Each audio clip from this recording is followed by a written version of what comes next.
My name is Abigail Foster. I am 32 years old, and for the past 8 years I have worked punishing hours as the senior accountant for my family's supply chain business in Columbus, Ohio. 2 days ago, I was lying in a trauma-intensive care unit beneath a haze of heavy sedatives with broken ribs, severe swelling near my lower spine, and a breathing tube in my throat after a violent car crash. I could not lift my hands. I could not speak. I could barely open my eyes, but I could hear every word being said beside my bed. Standing right beside my bed was my father, Richard Foster, and my younger brother, Spencer. When the chief trauma surgeon explained that an immediate spinal procedure could save my life and prevent permanent paralysis, my father did not hesitate. He looked the surgeon in the eye and said, "Let her go, doctor. We are not paying $200,000 for an out-of-network procedure. She would never want to live as a burden to this family." Then, with a steady hand, my father signed a do not resuscitate order and asked the hospital to transfer me to comfort care. My father and brother talked as if I were already gone. They saw a helpless woman who would quietly disappear before she could claim my grandfather's $5 million estate. When the medication began to wear off and I realized exactly what they were planning, I did not beg them to love me, and I did not waste my strength on tears. I used what little control I had left to protect myself. Within roughly 48 hours, I took back what was mine, stripped my father of control over the company he had nearly destroyed, and forced both him and Spencer to face the financial consequences they had spent years hiding. It began on a rainy Wednesday night a little before 11. I had just finished closing the quarterly tax filings for Foster Supply Chain Solutions, and as usual, I was the last person in the corporate office. My father had left hours earlier for the country club. My 28-year-old brother Spencer had not appeared at work in 3 days because he was consumed with plans for his extravagant autumn wedding to his socialite fiancée, Brittany. I shut down my computer, locked the accounting room, and headed home in the same 10-year-old sedan I had kept running while everyone else in my family spent company money as if it were limitless. I was driving home on Route 315 in my 10-year-old sedan. The rain was coming down in sheets, slicking the pavement and blurring the highway lights. As I entered a green light at a major intersection, a delivery truck hydroplaned across the median, running the red light at 50 miles an hour. The impact struck my driver's side door with the force of an explosion. Glass shattered across my face, metal crumpled against my chest, and the world spun into violent darkness. The next sensation I felt was pure, suffocating agony. I could hear the rhythmic, mechanical hiss of a ventilator and the persistent beep of a heart monitor. The sharp smell of antiseptic and rubbing alcohol burned my nostrils. I tried to lift my right arm, but my body felt like lead. I tried to open my mouth to call out for help, but a thick plastic tube was wedged down my throat. The hospital staff had administered heavy paralytic sedatives to keep me still, leaving me completely conscious inside a frozen shell. Through my partially opened eyelids, the world was a blur of harsh fluorescent lighting and pale blue curtains. I saw the silhouette of Dr. Scott, the attending neurosurgeon, standing at the foot of my bed holding a medical clipboard. The door swung open, and the heavy, expensive leather shoes of my father clicked against the linoleum floor. Spencer followed closely behind him, smelling strongly of expensive cologne and complaining about having to leave a dinner reservation. "Doctor." Scott turned to face them, his expression grave. "Mr. Foster, thank you for coming in so quickly. Your daughter Abigail has sustained multiple fractures, internal abdominal bruising, and severe compression along her lower thoracic spine. We need to take her into surgery immediately to relieve the pressure and prevent irreversible nerve damage." My father cleared his throat, adjusting his tailored coat. "What are the costs involved, doctor?" "Our primary insurance network does not cover emergency out-of-network specialty surgical teams at this tier." Dr. Scott frowned, clearly unsettled by the fact that cost was Richard's first question. He explained that the specialty procedure and the first phase of treatment would cost roughly $200,000 because the available surgical team was out of network. Then he made the medical stakes plain. The compression near my thoracic spine required urgent treatment, and delaying care over the next day or two could turn a recoverable injury into permanent nerve damage or paralysis. I was stable at that moment, he said, but the window for the best outcome was closing. Because I was still sedated and unable to communicate, the hospital was asking the person listed on my medical power of attorney to authorize the recommended treatment. I lay on that bed, my heart hammering against my ribs. I waited for my father to say yes. I waited for him to reach out to touch my forehead to tell the surgeon that money did not matter when it came to his firstborn daughter. After all, I had spent the last 8 years managing his corporate finances, keeping his business solvent, and bailing Spencer out of disastrous investments. Instead, my father let out a slow, theatrical sigh. Abigail has always been fragile, doctor. Her quality of life would be miserable if she survived as an invalid. $200,000 is an exorbitant amount of money to spend on a procedure that offers no absolute guarantees. We cannot destroy our family financial stability for a lost cause. Dr. Scott stiffened. Mr. Foster, she is 32 years old and her brain activity is completely stable. With this surgery, she has a very strong chance of making a full recovery. My father shook his head, pulling a pen from his breast pocket. We have to be realistic. As her next of kin, I am declining the surgery. In fact, we want a do not resuscitate order placed on her chart immediately. If her heart stops, do not perform chest compressions. Do not intubate her further if complications arise. Just keep her comfortable. I wanted to scream. I wanted to tear the IV lines from my veins and throw myself off the bed. My mind was screaming his name, but all that escaped my paralyzed body was a faint flatline twitch of a finger that nobody noticed. Dr. Scott stood motionless for several seconds, his jaw clenched in profound professional disgust. Very well, Mr. Foster. If that is your formal directive, as her medical proxy, sign the refusal of treatment waiver and the DNR form on line 4. But I must strongly advise against this. My father took the pen, scribbled his signature across the paper without a single tremor in his hand, and handed the clipboard back. Thank you, doctor. We understand the risks. Please ensure she is kept quiet. The moment Dr. Scott walked out of the room and closed the heavy glass door, the solemn mask dropped from my father's face. He turned to Spencer, leaning against the bedside rail right above where my paralyzed hand rested on the thin cotton sheet. Did you hear that? Spencer whispered, his voice vibrating with barely concealed excitement. If she does not make it through the week, what happens to grandfather's trust? My father pulled out his gold pocket watch, checking the time with cold calculation. Your grandfather Charles set up the trust so that the entire principal, $5 million in commercial real estate and liquid index funds, vests entirely in Abigail on her 32nd birthday. That birthday begins at midnight at the end of Friday. Spencer ran a hand through his styled hair, pacing the small space beside my monitor. And if she passes before Friday, if she passes or is certified as medically incapacitated before midnight at the end of Friday, my father said, his voice smooth and devoid of any remorse, the fallback clause activates immediately. The entire trust bypasses her and reverts directly to me as the surviving executor.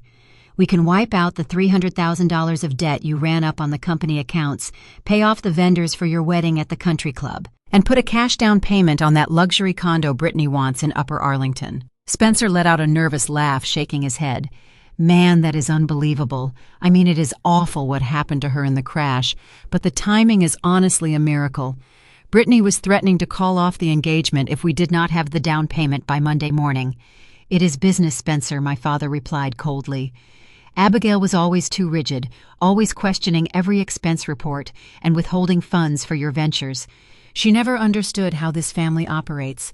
This way, the money stays where it belongs. Let us go down to the cafeteria and call our estate lawyer to make sure the probate filings are ready the moment the hospital calls us. They walked out of the room, letting the door click shut behind them. The silence that settled over the ICU room was deafening. Inside my chest, a fire ignited that burned through the lingering chemical haze of the fentanyl and propofol. For 32 years, I had believed that if I just worked hard enough, if I balanced their books, covered their shortfalls, and asked for nothing in return, my father would finally see me as an equal to his golden boy, Spencer. I had spent 8 years sacrificing my personal life, driving a rusted car, living in a modest apartment, and working through holidays, while Spencer collected six-figure salaries for doing nothing. Now I knew the truth. To my father, I was not a daughter. I was an obstacle standing between him and $5 million, and he was perfectly willing to let me die on a cold hospital mattress to get his hands on it. Tears of rage welled in my eyes, spilling over my temples and wetting my hair. My fingers began to twitch against the bed rail. I forced every ounce of mental energy into my extremities, fighting the paralyzing grip of the sedatives. My breathing quickened, causing the mechanical ventilator to click and hiss erratically. The heart rate monitor jumped from 70 beats per minute to 120. The door suddenly swung open. A seasoned overnight nurse with graying hair and kind, sharp eyes rushed to my bedside.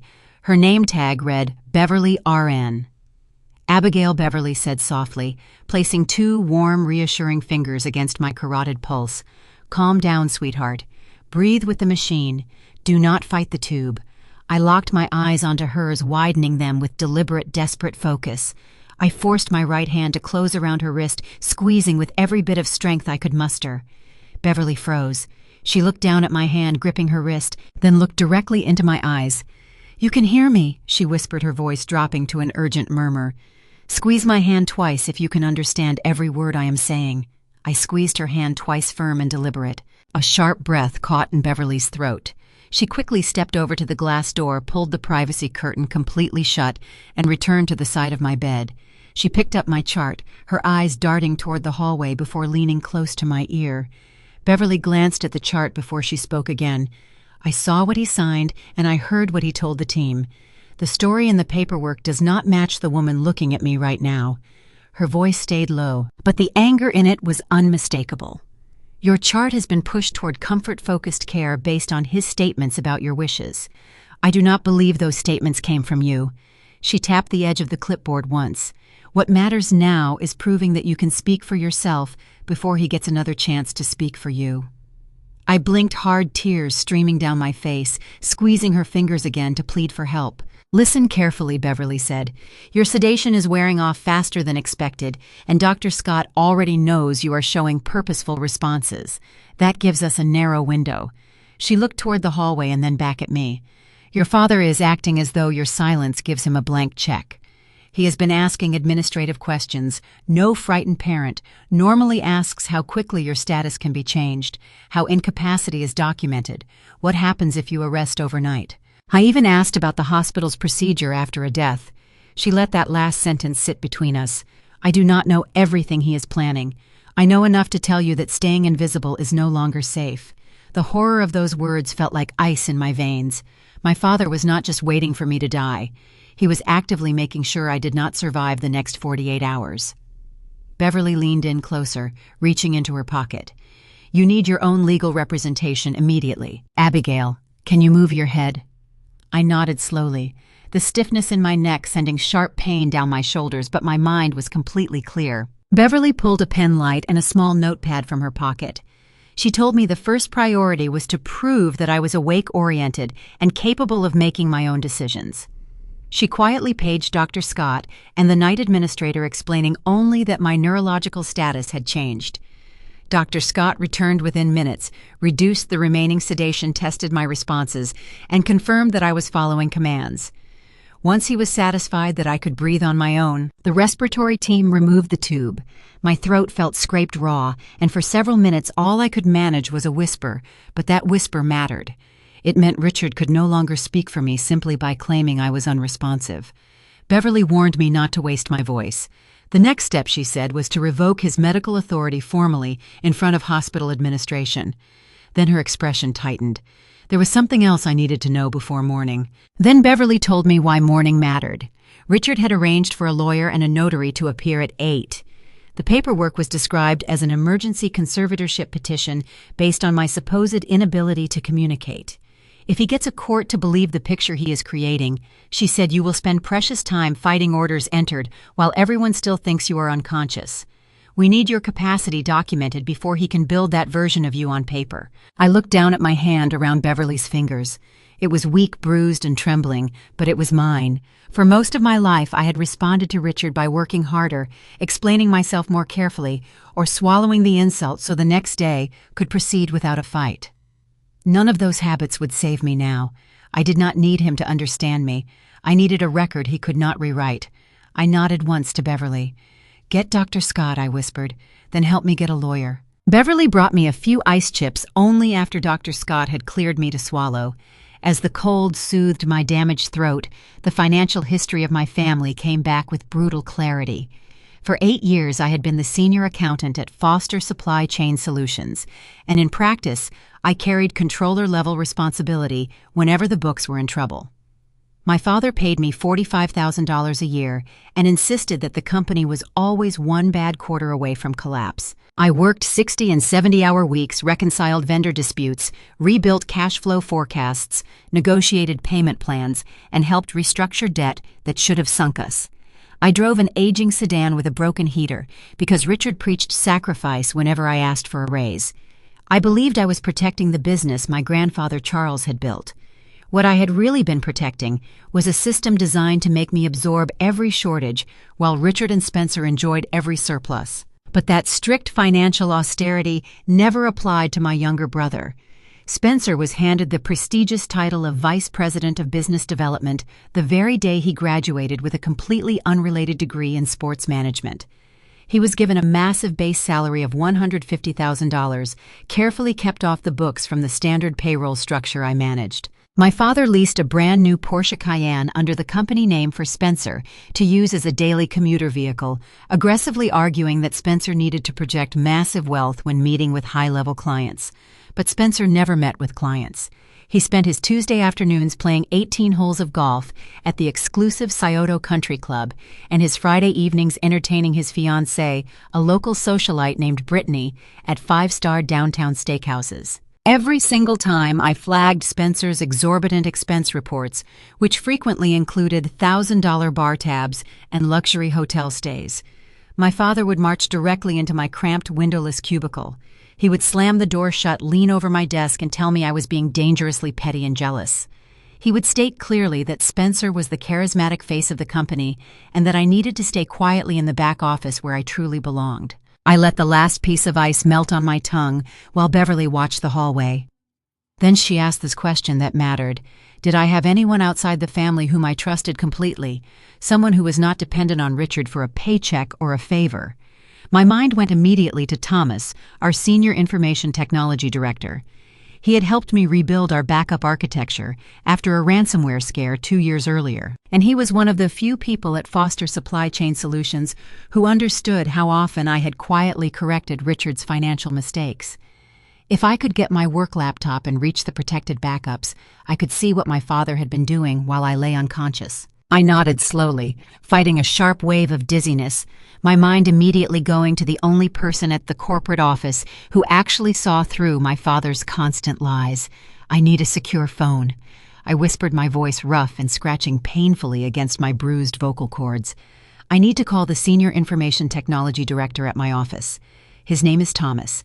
He is the absolute only one who knows the backdoor access codes to the secure company servers. Beverly did not hesitate for a single second. She pulled a personal prepaid cell phone from her blue scrub pocket, unlocked the screen, and dialed the local area code as I dictated the precise digits from memory. The line rang 3 agonizingly slow times before Thomas answered, his voice thick and heavy with sleep. "Thomas, it is Abigail," I said, gripping the small plastic phone tightly against my left ear. "Listen to me very carefully and do not ask any questions right now.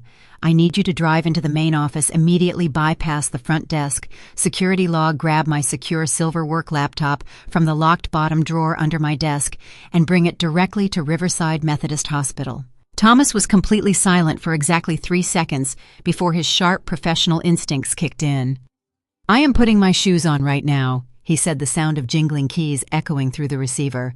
"Where exactly do I bring it so nobody sees me?" I looked up at Beverly, silently asking for direction.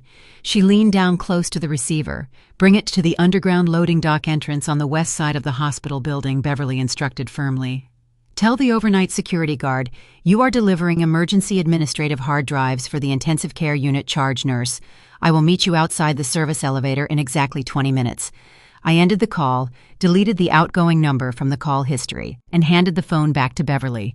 We waited in the dimly lit hospital room in absolute agonizing tension. Every single time heavy footsteps echoed in the hallway outside my sealed door.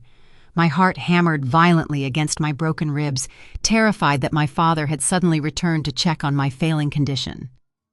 Exactly 28 minutes later, Beverly slipped quietly back into my room, holding my heavy silver work laptop securely concealed inside a sterile white pillowcase. She locked the hospital room door from the inside and drew the secondary window blinds completely shut. I pulled the cold metal laptop onto my lap, fighting the sharp, stabbing pain radiating intensely from my fractured spine. As the bright screen illuminated my face in a pale blue glow, I quickly typed in my master administrative credentials. A harsh error message instantly flashed across the center of the screen in bright red text. Access denied. Remote tracking and administrative lockout protocols have been initiated by the executive user. My father had already tried to move against me digitally. An outside contractor had activated tracking and administrative lockout controls on the company server, apparently on Richard's orders, to prevent my normal account from opening the ledgers. What Richard did not know was that Thomas and I had created an offline recovery path after the ransomware incident. It was not a secret system for spying on anyone. It was a disaster recovery route with separate authentication and audit logs. I used that legitimate recovery access to reach the backup environment without disturbing the production server. Every action I took generated its own record. That mattered to me.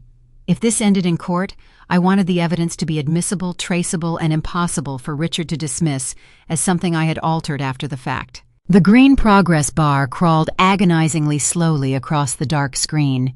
My fingers felt stiff and incredibly clumsy, fighting the lingering, numbing effects of the paralytic hospital drugs. Beverly stood perfectly still by the heavy door, watching the bright hallway through a narrow slit in the vertical blinds. "Someone is coming down the hall right now," she whispered urgently, stepping back from the glass. "Close the screen immediately." I slammed the laptop shut without hesitation and shoved it deep under the heavy hospital blankets, letting my head fall limply back against the pillows. I closed my eyes tightly and drastically slowed my breathing perfectly, mimicking the deep, unnatural rhythm of a heavily sedated patient. The metal door handle rattled loudly, followed by 3 heavy knocks. Beverly cracked the door open just 1 inch. It was a young resident physician performing routine overnight vitals checks. Beverly smoothly dismissed him, citing strict neurological orders to minimize all physical stimulation for a severe trauma patient. The moment his squeaking rubber shoes faded away down the long corridor, I pulled the laptop back out and flipped open the bright screen. The back-end override command was entirely successful. I was inside the company mainframe, completely undetected by my father's expensive tracking software. Now I desperately needed to see exactly what he was trying so hard to hide. I navigated straight to the restricted legal and compliance folder that my father kept heavily encrypted on his personal executive drive. I cracked the standard encryption using a universal administrative passcode I had caught him using on his personal banking accounts 6 months ago. The secure folder contained dozens of highly classified corporate documents, but one specific file immediately caught my attention. It was prominently labeled Charles Foster Estate Irrevocable Trust Agreement. I opened the Charles Foster Estate Irrevocable Trust Agreement, expecting to discover whether Richard had lied at my bedside.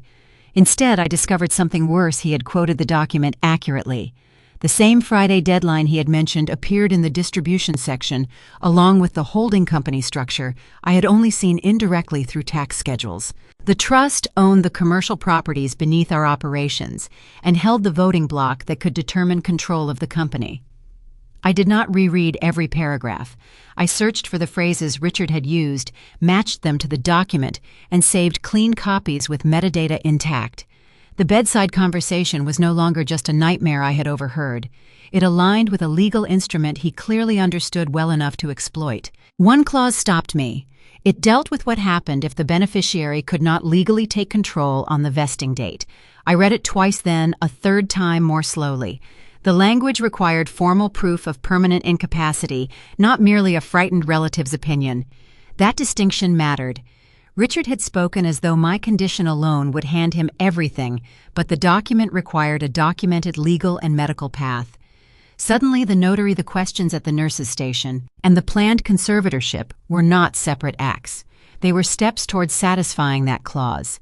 I sat very still with the laptop balanced across my thighs. Until that moment, the night had felt like a series of cruelties: the refusal of surgery, the order on my chart, the conversation with Spencer, the questions about death, the lawyer coming in the morning. The trust agreement turned those fragments into sequence. Richard was not improvising. He was creating records. He needed doctors to see an incapacitated patient, administrators to see a dutiful father, and a court to see an urgent family emergency. If those records survived longer than I did, or even longer than my ability to object, he could make his version of events look official. My answer could not be rage. It had to be better documentation. I minimized the legal trust document and quickly opened the live corporate banking ledgers. The wide screen populated immediately with real-time financial data, and the shocking reality of my father's deep financial desperation became undeniably clear. The company operating accounts were actively bleeding out. My father had initiated 4 massive international wire transfers just 2 hours ago, right while I was lying helpless in the trauma bay. I was moving $300,000 of essential company payroll funds directly into a private offshore holding account registered under a shell corporation in the Cayman Islands. He had also authorized an immediate $75,000 payment directly to the Scioto Country Club to cover the remaining exorbitant balance for Spencer's upcoming luxury wedding reception. I was actively draining the entire company dry, confidently assuming I would never wake up to stop him. If those specific wire transfers cleared the international banking holds at 8 in the morning, the supply chain business would immediately bounce every single payroll check for our 80 hardworking employees. My father was casually destroying the livelihoods of innocent workers just to maintain the false illusion of his massive wealth and securely fund Spencer's perfect high society wedding. I watched the pending transaction markers flashing constantly in bright yellow on the screen. The money was sitting vulnerable in an automated clearinghouse queue, just waiting for the central bank to open in 5 hours. My father had left a digital trail of blatant embezzlement and wire fraud a mile wide, entirely confident that his quiet, obedient, and invisible daughter would take his dark secrets straight to the grave. He honestly thought he had outsmarted everyone in the building. He thought his forged medical proxy gave him the ultimate unchecked power over my life and my grandfather's hard-earned legacy. But he had fundamentally underestimated the exact daughter he spent a lifetime pushing violently into the shadows. I stared at the flashing yellow pending transfers on the glowing monitor, my stiff fingers hovering dangerously over the keyboard. The hard deadline was set. The digital traps were perfectly laid, and it was finally time to burn his entire empire straight to the ground. The brass handle turned just as I pushed the laptop beneath the blanket and closed my eyes. Richard walked in smelling of stale coffee and expensive scotch. The ventilator was gone, but an oxygen cannula rested beneath my nose and monitors still surrounded the bed, so I let my breathing settle into a slow rhythm and kept my face slack. He never reached for my hand. He never asked whether my pupils had changed or whether I had squeezed anyone's fingers. Instead, he moved to the window, called one of his country club friends, and lowered his voice into the smooth, confidential tone he used when discussing a deal he believed was already won. He referred to my crash as a terrible family situation, and then, without using my name again, said it was likely to solve several financial problems by the weekend. My father chuckled smoothly. "I cannot make it today, Greg. I am currently dealing with a rather unfortunate family medical situation at the hospital. Abigail was in a severe car accident last night." Greg offered the kind of quick sympathy people give when they expect the conversation to move on. Richard moved it on immediately. "We have to look at the larger picture," he said. "There are some family matters that should finally resolve themselves, and when they do, I will have the flexibility I have been waiting for." He sounded almost cheerful. There was no pause, no break in his voice, no sign that the flexibility he was describing depended on me remaining unable to contradict him. I lay perfectly still while the monitor beeped next to my ear. I listened to my own father casually discuss my impending death like it was a highly profitable corporate merger. He paced back and forth near the window. The rain continued to batter the glass outside, adding a rhythmic drumming sound to the heavy tension in the room. He spoke with such casual disregard for my life that it felt like another physical blow to my fractured and bruised ribs. Greg gave a low whistle through the speaker. "Sounds like you are expecting quite a turnaround." Then he laughed awkwardly and added, "I suppose you will be buying the drinks when this is all behind you." Richard laughed with him. "Absolutely. Spencer's celebration is safe. The company's short-term problems get cleaned up, and we can finally stop pretending every decision has to be run through Abigail's spreadsheets." He paced toward the foot of my bed. "I just need the hospital and the lawyers to stop creating delays. Once the paperwork catches up with reality, we move forward." The casual phrase "move forward" made my stomach tighten. I was talking about my disappearance, as though it were an administrative task sitting between him and a better quarter. He ended the call and slipped the phone back into his pocket. He walked over to the side of my bed and looked down at me. I could feel his shadow falling across my face. I kept my eyelids heavy and motionless. I controlled the twitch in my jaw. "I am sorry it had to end this way, Abigail," he whispered into the quiet room. "You were always a hard worker. But you simply do not fit into the future of this family." He turned around and walked out of the room. The door clicked shut behind him. I opened my eyes and pulled the silver laptop back out from under the blankets. I took a slow, deep breath to steady my racing pulse. My bruised ribs ached terribly, but the physical pain was completely overshadowed by the burning rage spreading through my chest. I typed my administrative override code into the main corporate accounting terminal. The master ledgers for Foster Supply Chain Solutions populated across the screen in dense rows of numbers and dates. I opened the General Operating Fund and began a meticulous line-by-line forensic audit of the past 12 months. I filtered the data specifically looking for unauthorized outgoing wire transfers and newly opened credit lines. The deeper I dug into the corporate records, the more horrifying the financial reality became.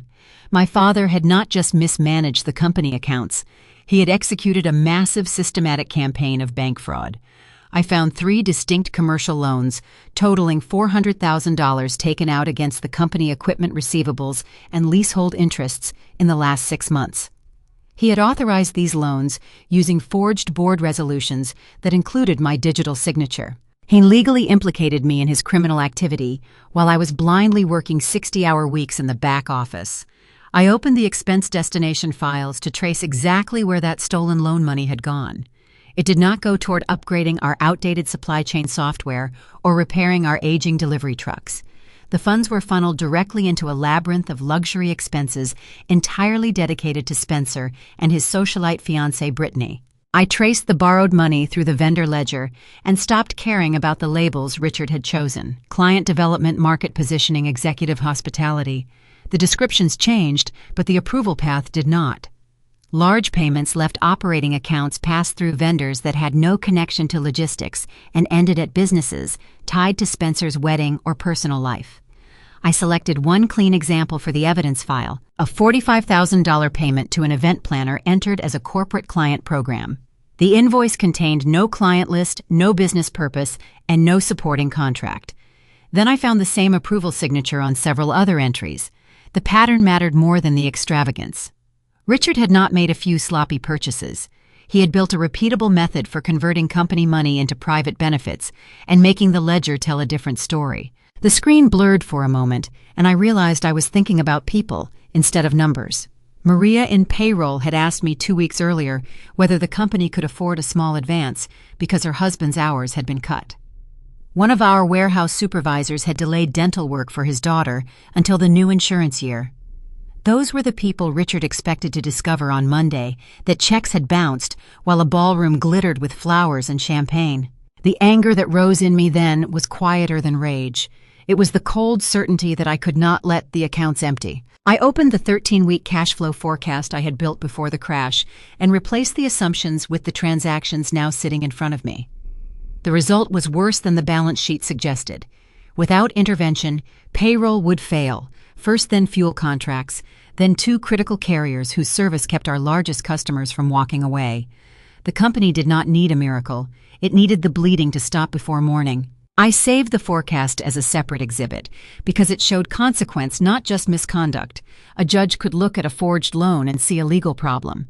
An employee looking at an empty bank account would see rent due. I took screenshots of every single forged loan document and fraudulent expense report. I organized the digital evidence into a secure encrypted folder labeled State and Federal Fraud Evidence. My father thought he was a brilliant corporate strategist. He thought he could steal from the company and use my death to wash the ledgers clean. But he forgot that I built the digital architecture of that accounting system from the ground up. I knew every hidden pathway and every secret server location. I moved next to a dummy vendor account called Structural Logistics Consulting. $10,000 had left the company through it every month, but there were no reports, no timesheets, and no emails showing actual work. I exported the payment history, matched each authorization to Richard's credentials, and added it to a simple evidence matrix document: date, amount, approver, destination, supporting record. That matrix changed the way I worked for the rest of the night. I stopped opening files merely because they made me furious. I kept only what proved a step in the chain: one forged resolution, one representative false invoice, the recurring payments, the pending transfer, the access logs.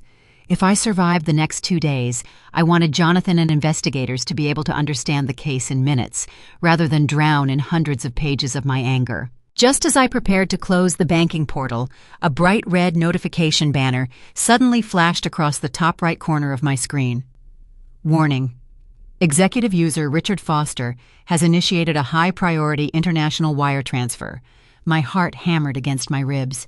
My father was sitting somewhere in this very hospital, logged into the corporate banking portal on his phone or a mobile tablet. I was actively attempting to execute the massive $300,000 wire transfer to his offshore shell company in the Cayman Islands.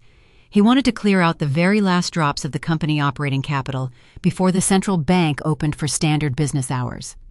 A secondary progress bar appeared on my screen indicating the automated clearinghouse was verifying the transaction details. I had less than 60 seconds to stop the money from leaving the country permanently. I quickly opened the Master Administrative Control panel. My fingers flew across the keyboard, ignoring the sharp, stinging pain radiating down my spine. I accessed the primary banking authorization settings and immediately revoked Richard Foster executive clearance privileges. I changed his security access level from primary director to restricted view only. I typed a rapid string of command codes to permanently disable his login token.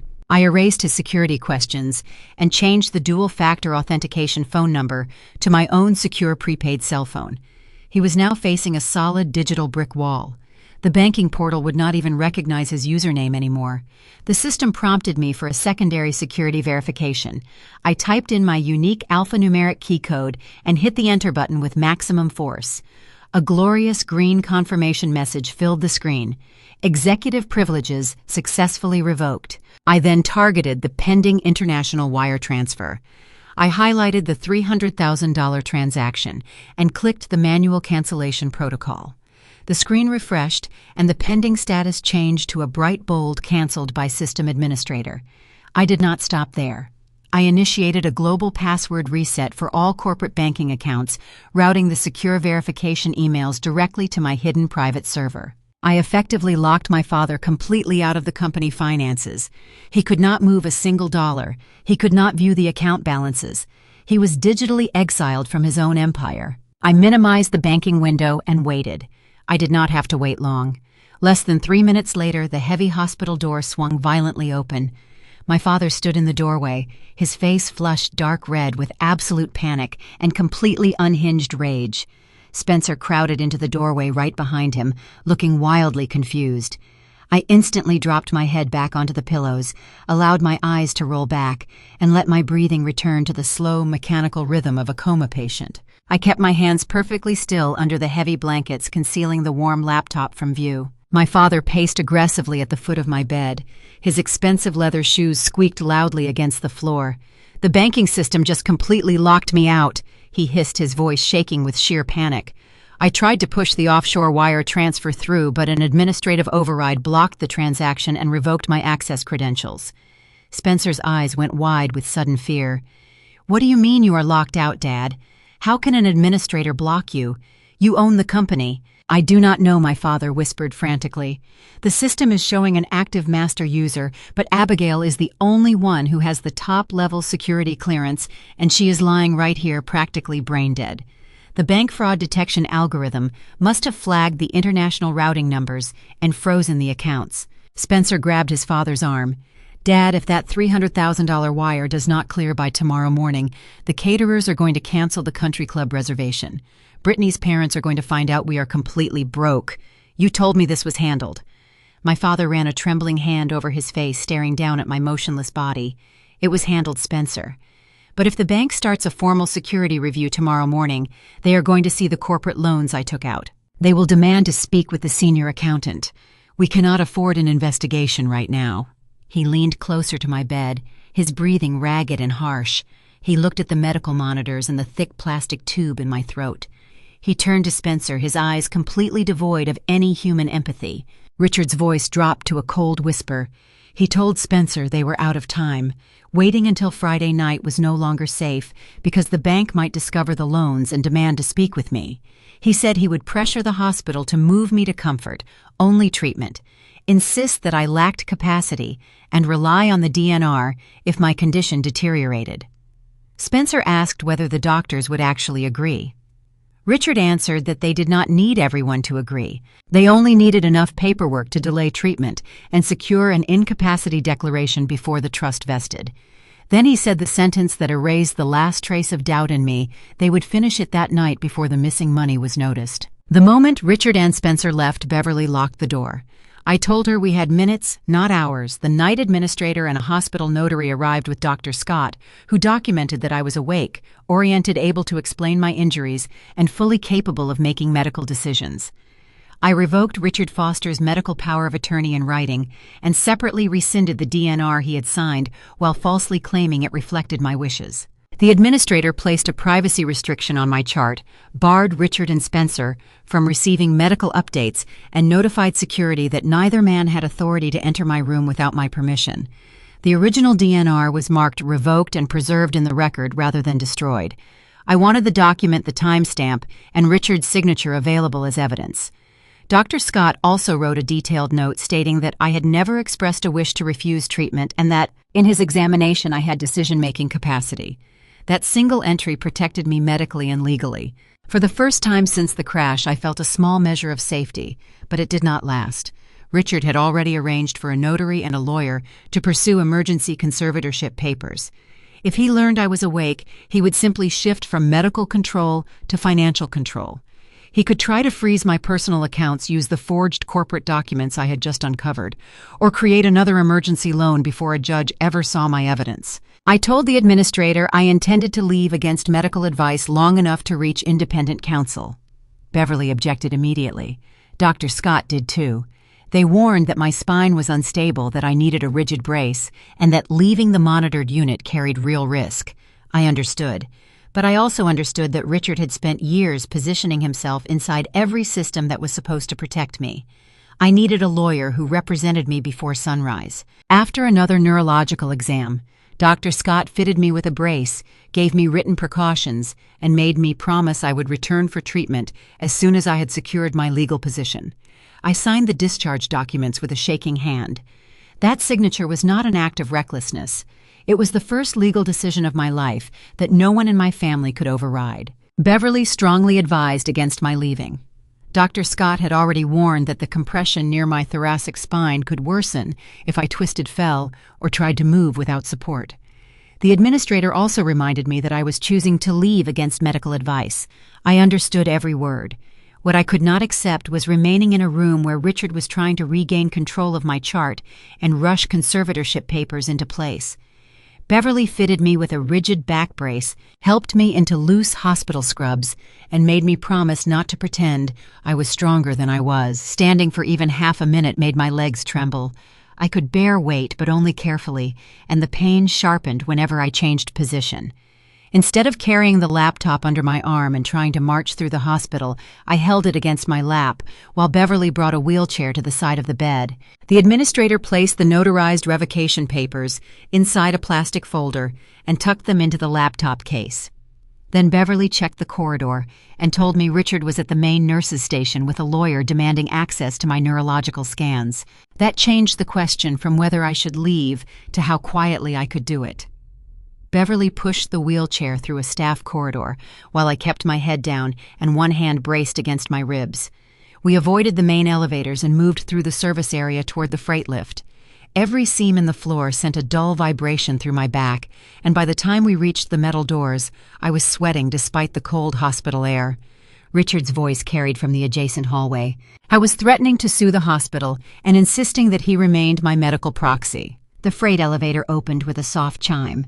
Beverly rolled me inside, locked the wheelchair brakes for the descent, and squeezed my hand. I did not feel triumphant. I felt exhausted, frightened, and acutely aware that one careless movement could undo the medical progress I had made. But the revocation papers were signed, the evidence was on my laptop, and for the first time that night, Richard did not know exactly where I was. The elevator opened at the basement loading dock. Beverly pushed me as far as the covered service exit where a city taxi was idling near the employee pickup area. I stood only long enough to transfer from the wheelchair to the back seat, using the door frame for balance, while Beverly steadied my elbow. The effort left me breathless. Rain struck the roof as soon as the driver pulled away. I gave him Jonathan Caldwell's downtown address and leaned back carefully, keeping the brace square against the seat. The city lights smeared across the wet windows while I held the laptop on my knees. I was not escaping the hospital because my injuries had suddenly disappeared. I was leaving because I had regained legal capacity, and I needed to protect that capacity before Richard found another document to sign in my name. The ride downtown forced me to confront another part of the problem I had been ignoring. I had spent my entire career solving crises by outworking everyone around me. That habit was dangerous now. I could still think, sign, analyze, and testify, but I could not treat physical endurance as proof of competence. I opened a note on my phone and wrote 3 rules for the next 48 hours. No unnecessary walking, no confrontation without Jonathan present, and no decision made, while pain medication was clouding my judgment. Those rules were not weakness. They were controls. The same kind of controls I would have demanded in an accounting system handling millions of dollars. Richard had built his plan around the assumption that pain would make me passive or reckless. I intended to be neither. The taxi stopped beneath the awning of Harrison and Caldwell a little after 3 in the morning. I had emailed Jonathan from the car, but I still expected to find a dark lobby and a security guard explaining that senior partners did not receive visitors in hospital scrubs before sunrise. Instead, the elevator doors opened, and Jonathan Caldwell was already waiting. He had represented my grandfather for years, and I knew him as a man who considered wasted words a professional defect. The moment he saw this brace beneath my scrub shirt, his expression changed. He did not ask me for the whole story in the lobby. He took the laptop case from my knees, steadied the wheelchair, while the guard helped me transfer and brought me upstairs. Only after I was seated with my back supported and a cup of hot tea in my hands did he say, "Start with what you can prove. We can deal with what you fear after that." That sentence gave the night a structure I desperately needed. I opened my laptop and built the explanation the same way I would have prepared a fraud memo for an auditor. 3 columns: time, event, evidence, crash, refusal of treatment, Richard and Spencer's conversation at my bedside, Beverly's observations, my restored capacity, the server lockout, the pending wire, the trust document. I resisted the urge to fill every silence with accusation. Jonathan interrupted whenever I crossed from fact into conclusion. "Did you hear him say that? Is there a record? Who else can authenticate it?" His questions were not skepticism. They were discipline. By the time I finished, the story on the screen was shorter than the story in my head, but much stronger. The hospital records could establish what had been ordered and when. Beverly and Dr. Scott could establish my condition. Server logs could establish access activity. Bank records could establish the transfers. The trust document established motive without requiring me to lecture anyone about it. Jonathan leaned back and read the timeline twice. "Good," he said. "Now we protect the evidence before we attack the people." He logged into the county filing system to see whether Richard's lawyer had already moved. A document appeared under my name that I had never seen before, a durable financial power of attorney granting Richard authority over my personal accounts and certain business interests. It carried a notary seal and a signature that looked enough like mine to fool someone glancing quickly at a screen. I stared at it without speaking. Jonathan enlarged the signature. The final stroke curved upward in a way mine never did, and the date placed me supposedly signing the document while I was sedated in intensive care. For the first time that night, Jonathan's composure cracked. He swore once quietly, then printed the filing and set it beside the hospital revocation papers. "This changes the urgency," he said. "He is no longer merely positioning himself. Someone has already put a false instrument into a public record." Jonathan called his senior paralegal and 2 litigation associates. Within 20 minutes, the conference room lights were on, printers were running, and 4 people were working from the timeline instead of from my emotions. One associate drafted an emergency motion challenging the power of attorney and seeking to preserve my accounts. Another prepared notices to the company's banks requiring enhanced verification on any transaction using Richard's authority. Jonathan's paralegal contacted the hospital's legal office for certified copies of the capacity note, the revoked order, and the visitor restrictions.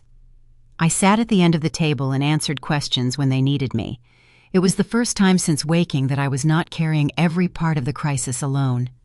That realization almost made me cry.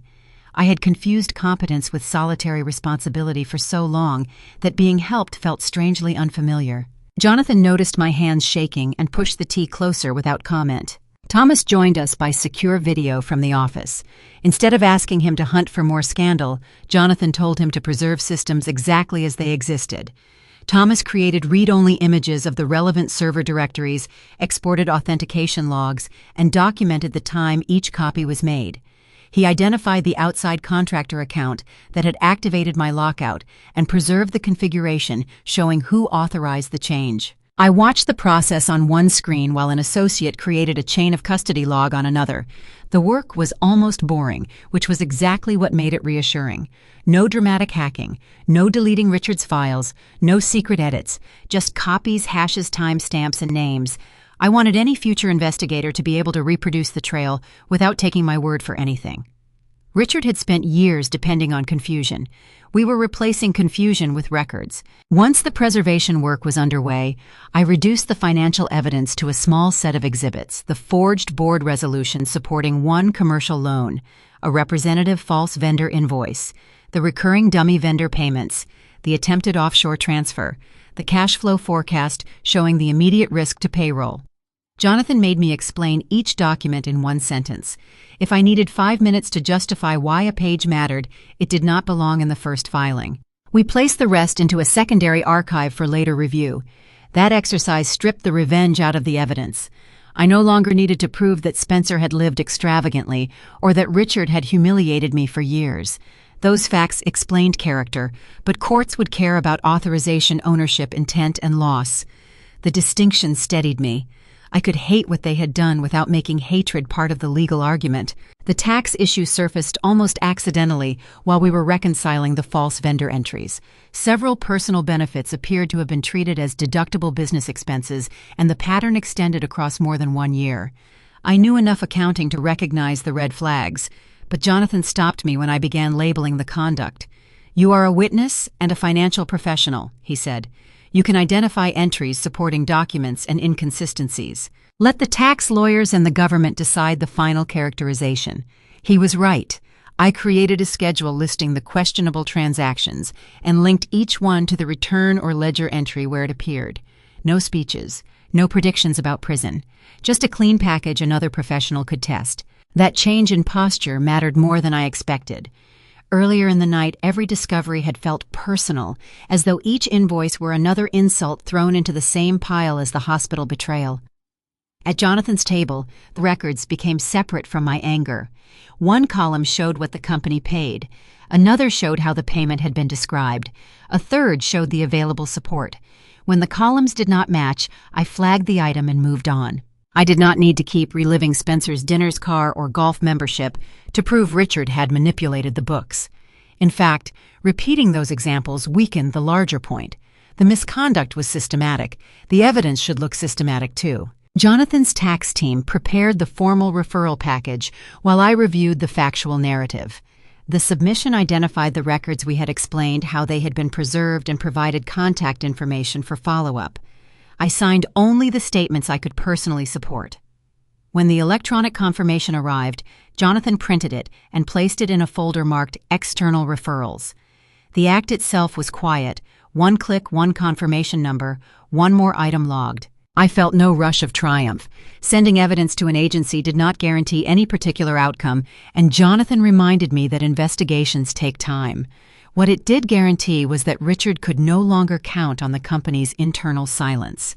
Someone outside the family now had the records. We turned next to assets that could disappear before a judge had time to sort ownership out.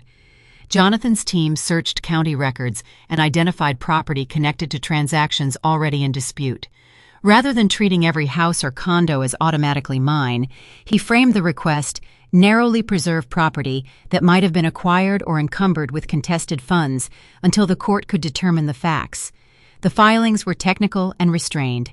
That restraint mattered, because Richard's greatest advantage had always been his ability to portray anyone who challenged him as emotional or vindictive. I wanted the paperwork to sound nothing like the daughter he had spent years dismissing. Each request cited a document. Each document had a source. Each source had a timestamp. By dawn, the emergency package looked less like revenge than an accounting work paper with a judge's cover sheet. The first filings went out before sunrise. We did not receive every order we requested immediately, but we received enough preservation measures to slow Richard down: enhanced verification on key accounts, temporary restrictions on disputed authority, and a hearing date on the forged instrument. Jonathan's paralegal read each confirmation aloud while I checked it off the timeline. Outside the windows, the black sky over Columbus turned charcoal and then gray. Only then did I notice how badly my back was throbbing. I had been upright too long. Jonathan closed my laptop himself. "The next useful thing you can do is become a patient again," he said. I wanted to argue, but the room tilted slightly when I tried to stand. For once, evidence had bought me the luxury of stopping. I let his driver take me back to the hospital. By the time the last property notice was filed, dawn had begun to lighten the windows of Jonathan's office. I had been awake for almost a full day running on adrenaline pain medication and anger, and my body was starting to collect its debt. When I tried to stand, a wave of weakness forced me back into the chair. Jonathan looked at me once and stopped discussing money. He called Dr. Scott, put the phone in my hand, and told me that protecting the trust would mean nothing if I permanently damaged my spine trying to win a race that now had lawyers and court orders behind it. I returned to Riverside Methodist under my own authority, not Richard's. The privacy restriction on my chart was active security had instructions to keep my father and brother away from me, and every medical decision was documented directly with me. Dr. Scott repeated the imaging and explained that the swelling had not progressed as badly as he had feared, but I had been reckless to leave. He treated the compression, stabilized the injury, and kept me under close observation through Thursday. I did not spend those hours plotting some new theatrical revenge. I slept. I answered investigators' questions when Jonathan said it was safe. I signed releases allowing the hospital to preserve the DNR, the treatment refusal, the visitor logs, and the notes documenting Richard's false claims about my wishes. I also asked for a copy of the record showing the exact time I regained capacity. Every piece mattered, because Richard's entire strategy depended on pretending I had never been able to speak for myself. Dr. Scott did not let me hide behind legal urgency once I was back in his care. He sat beside the bed with the new scans on a tablet and made me look at them with him. The compression had not become catastrophic, but the tissue around the injury was still inflamed, and the muscles supporting my spine had been through a violent trauma. He explained what he could treat immediately, what needed observation, and what symptoms would send me straight back to surgery. Then he asked me to repeat the restrictions in my own words. No twisting, no lifting, no long periods on my feet. No pretending pain was merely an inconvenience. I had spent years treating my body like another department that could be forced to meet a deadline if I worked hard enough. Hearing a physician make me state the limits aloud was oddly humiliating. It was also necessary. I could be legally competent and physically vulnerable at the same time. Those facts did not cancel each other out. A physical therapist came in later that morning and taught me how to sit up without wrenching my torso, how to use my legs instead of my back when transferring, and how to judge the difference between discomfort I could work through and pain that meant stop. The exercises were embarrassingly small: slide a heel, tighten a muscle, breathe without guarding my ribs. After everything that had happened, moving 1 foot 6 inches felt absurdly ordinary, but ordinary was what I wanted. Richard's plan had turned my body into a piece of evidence and my survival into a financial event. The therapist treated me as a patient with a recoverable injury. She did not know or care who owned the company. For 20 minutes, the most important question in the room was whether I could stand safely beside the bed. I found that deeply comforting. Beverly stopped by before her shift ended. She had changed into a navy jacket over her scrubs and looked more tired than she had during the night. I tried to thank her for everything at once and made a mess of it. She cut me off. "You squeezed my hand," she said. I listened. "That is how this is supposed to work." Then she told me something I needed to hear more than another promise of revenge. "Do not turn surviving him into a new way of hurting yourself." She pointed at the brace. "You already proved you can speak. You do not have to prove you can ignore pain."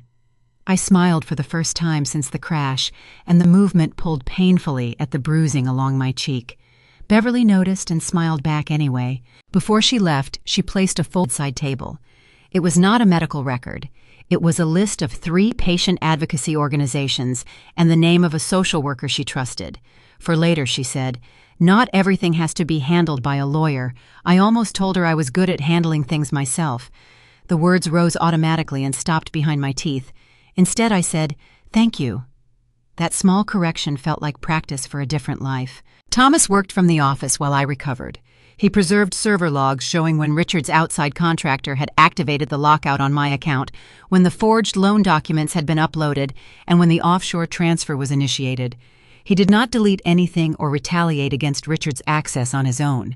He created forensic images of the relevant systems and turned them over to Jonathan so the chain of custody would be clean. For years, Richard had relied on the assumption that no one would distinguish between his authority as my father and his authority as a corporate executive. Now every role was being separated. The hospital was asking what he had authority to decide medically. The court was asking what he had authority to sign financially. The bank was asking what he had authority to transfer. Once those questions were asked in the right order, his power began to shrink very quickly. Thursday evening, Jonathan brought me a folder containing the first signed emergency orders. The forged power of attorney could not be used to move my personal assets while the court reviewed its authenticity. The company's primary accounts were subject to preservation controls. Notices had been sent to the institutions we knew about. None of that meant Richard had been found guilty of anything yet, and Jonathan reminded me repeatedly not to speak as if it did. It meant only that the money and records would stay where investigators could find them. That distinction mattered. I was not trying to manufacture a collapse. I was trying to stop him from creating new facts while everyone else examined the old ones. By Friday morning, I was discharged again, this time with Dr. Scott's approval, a rigid brace medication, and a strict warning that the party I intended to attend was a terrible substitute for bed rest. I promised him I would keep the appearance brief. I did not tell him that after spending 8 years cleaning up Richard's hidden financial disasters, a room full of investors and creditors was the last place I intended to be invisible. Friday morning gave me my first quiet hour to think about the people who had nothing to do with the Foster family war. Thomas put me on a secure video call with Maria from payroll and 2 operations managers. I did not tell them about inheritance clauses or hospital conversations. I told them what they needed to run the company. Payroll funds were being protected, ordinary fuel and carrier payments would continue, and no discretionary executive spending could be approved without written review. Maria stared at me through the screen for several seconds before asking whether I was really all right. I almost gave her the automatic answer fine, but stopped. "I am hurt," I said. "I am getting treatment. I can still do this meeting." Her shoulders relaxed. That small exchange affected me more than I expected. For years, Richard had trained everyone around him to treat certainty as leadership. If he said the company was healthy, no one was supposed to ask why a card had declined. If he said Spencer had earned a title, no one was supposed to ask for the work. I wanted a different culture to begin before I ever formally sat in the chief executive chair. So I let the managers ask questions. I admitted what I did not yet know. We agreed on a 48-hour operating plan and a simple rule: protect employees and customers, first preserve records, second, make no irreversible decision for appearances. When the call ended, I felt something I had not felt while blocking Richard's transfer. I felt responsible in a way that did not require me to rescue anyone from the consequences of their own choices. Thomas asked whether I wanted to see the warehouse floor. He turned his laptop toward the operations camera, and for a few minutes, I watched forklifts move pallets beneath fluorescent lights while drivers signed route sheets at the dispatch window. Nobody down there knew the full story. They were simply working.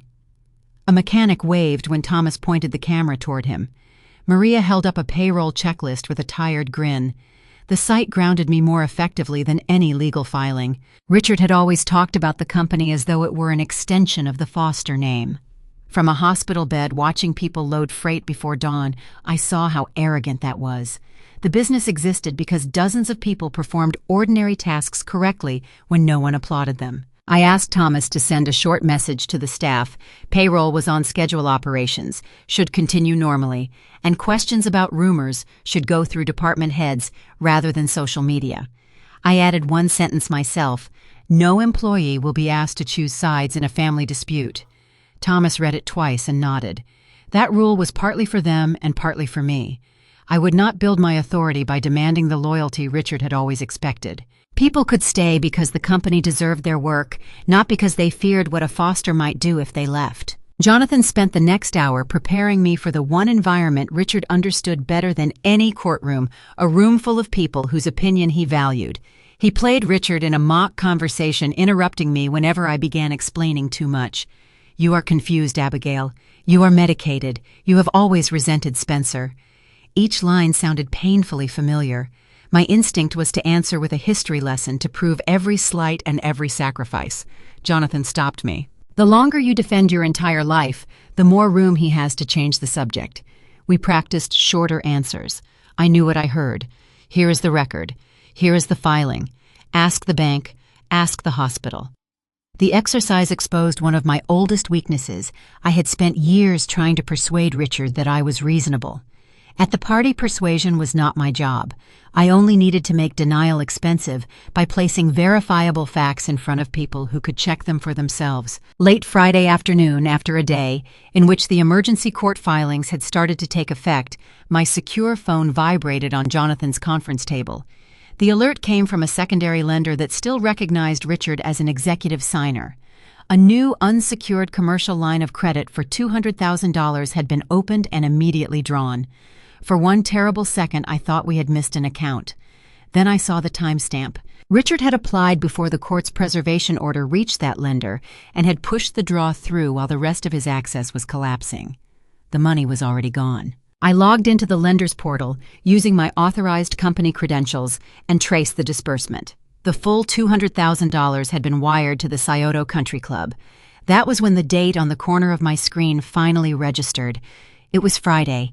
Spencer and Brittany's engagement party was scheduled for that night, and Richard had just borrowed another $200,000 in the company's name to preserve the appearance that nothing was wrong.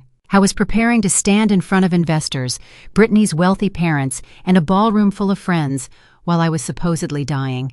The idea was so grotesque that it almost made me laugh. Instead, I printed the transaction record and handed it to Jonathan. The party was no longer just a social event. It was the perfect place for every person Richard had been deceiving to see the evidence at the same time. Jonathan told me to go home before the party, change out of the hospital-issued clothes, and return looking like the financial professional Richard had spent years hiding in the back office. A black town car was waiting downstairs. When it stopped outside my modest brick apartment building, I discovered another reminder that my father had already planned a life after me. My unit was on the second floor with no elevator. I took the stairs slowly, one hand on the rail and the other pressed against the brace, stopping twice to let the dizziness pass. By the time I reached my landing, my back was pulsing and my legs felt unsteady. The front door opened only a few inches because cardboard boxes had been stacked behind it. I eased the door inward and stared at my belongings packed for disposal books, kitchenware clothing, even my college degrees thrown on top of old winter coats. Richard had sent movers while I was still in intensive care and had begun preparing the apartment to be emptied. He had not merely expected me to die. He had already started erasing the practical evidence that I had lived there. I did not have the strength for the dramatic transformation I might once have imagined. I sat on the closed toilet lid until the tremor in my legs eased, then removed the brace exactly as Dr. Scott had shown me, and took a short, warm shower. The water loosened the stiffness along my shoulders, but the ache beneath my ribs remained deep and steady. I moved slowly through the apartment afterward, stepping around boxes that made the rooms feel unfamiliar. One carton held my college notebooks, their margins crowded with the careful handwriting of a 20-year-old who believed competence would eventually earn respect. Another held the blue ceramic mug my grandfather had kept on his desk. I took it out, wiped dust from the rim with my thumb, and set it on the kitchen counter, instead of letting the movers decide where it belonged. That tiny act felt more important than it should have. Richard had packed my life as though the inventory were already closed. I was reopening it one object at a time. I chose the charcoal suit I had worn during a difficult audit 3 years earlier because it fit over the medical support without pulling. I left the lower button open, traded heels for low, stable shoes, and pinned my hair back with hands that still felt slightly clumsy. The woman in the mirror was pale. A faint bruise climbed above the collar of my blouse. The brace changed the line of my posture, and fatigue sat plainly beneath my eyes. I did not try to hide all of it. Richard had built his story around an invisible, voiceless daughter. Walking into the ballroom exactly as I was would contradict him more effectively than any glamorous entrance. Before I left, I sat on the edge of the bed and opened the briefcase one last time. Jonathan had reduced the documents to labeled sleeves with colored tabs. I could find each page without searching which mattered, because pain and adrenaline were already making my concentration feel narrower. I added water, my medication schedule, and the number for Dr. Scott's office. Then I closed the case and listened to the apartment for a moment. No television, no family voices, no one telling me what emergency I needed to fix next. The silence did not feel empty. It felt like space. I stood carefully, locked the door behind me, and took the stairs one landing at a time until the driver saw me through the glass and came up to meet me. I climbed back into the waiting town car and told the driver to take me back to the downtown legal district. I returned to Jonathan's office as the city lights came on. We had 4 hours until midnight.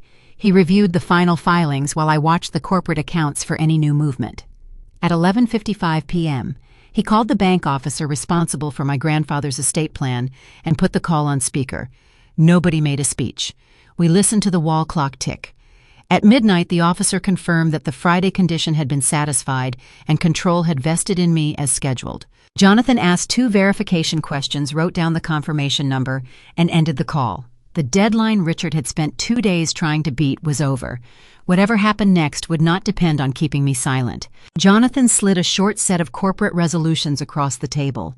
I signed them one by one: suspend Richard's unilateral executive authority while the records were investigated, halt Spencer's questionable compensation arrangement, preserve company data, and require dual approval for major payments.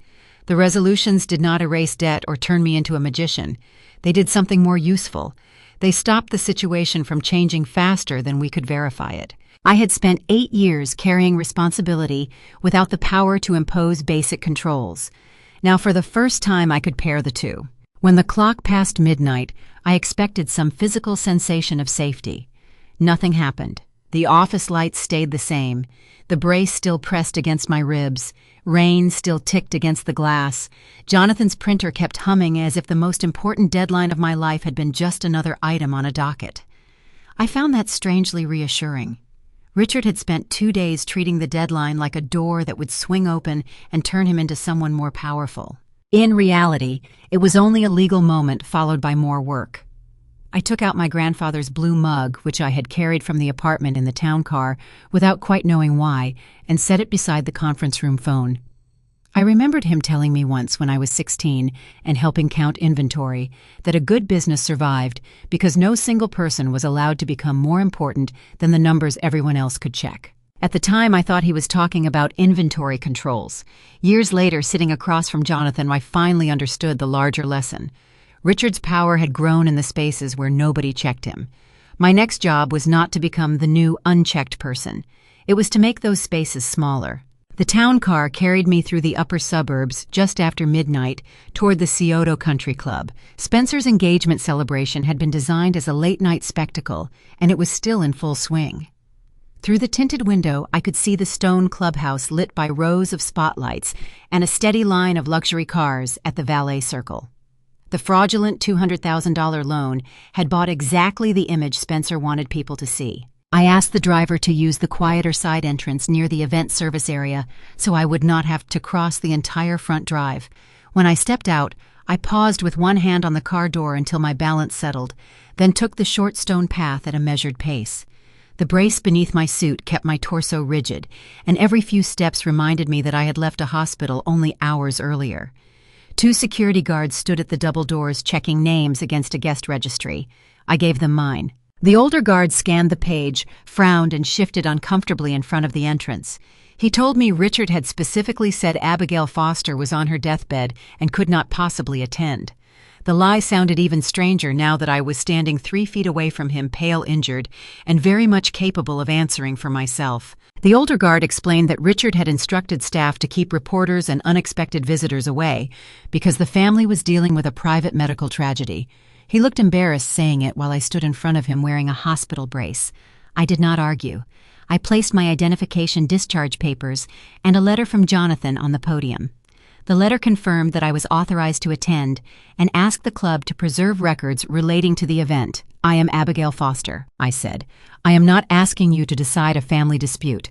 I am asking you to verify who I am and call your manager."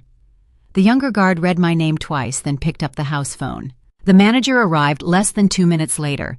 I had spoken with him earlier through Jonathan's office, so he already knew there was a dispute over company payments connected to the event. He checked my identification against the letter, looked at the discharge paperwork, and asked whether I needed a chair before going inside. That simple question nearly undid me. Everyone in Richard's orbit had been treating my body as a legal problem. The manager treated it as an injury. I said I could manage the short walk if I moved slowly. He told security to let me through and instructed a staff member to remain nearby in case I needed assistance. No threats, no confrontation at the door, just verification of procedure, and one more place where Richard's instructions stopped being absolute. Inside the ballroom looked exactly like the kind of evening Spencer had spent years trying to inhabit. Crystal chandeliers reflected off polished glassware. White flowers rose above the tables. A jazz quartet played near the dance floor, while servers moved between guests carrying champagne. The room was beautiful in the impersonal way expensive rooms often are, every detail arranged to make effort invisible. I stood near the service entrance and let the scene come into focus without attaching a ledger entry to every object. I already knew what the book said. I did not need to turn every flower into another explanation. Brittany's family occupied the front tables, surrounded by friends and business acquaintances. Her mother was laughing with 2 women I recognized from local charity boards. Near the bar stood several investors and lenders connected to Foster's Supply Chain Solutions. They were relaxed, glasses in hand, talking to Richard as though the evening were proof that the company and the family behind it were stable. That was the audience he cared about, not because they knew us, but because their confidence had value. I understood then why he had chosen this night to perform grief.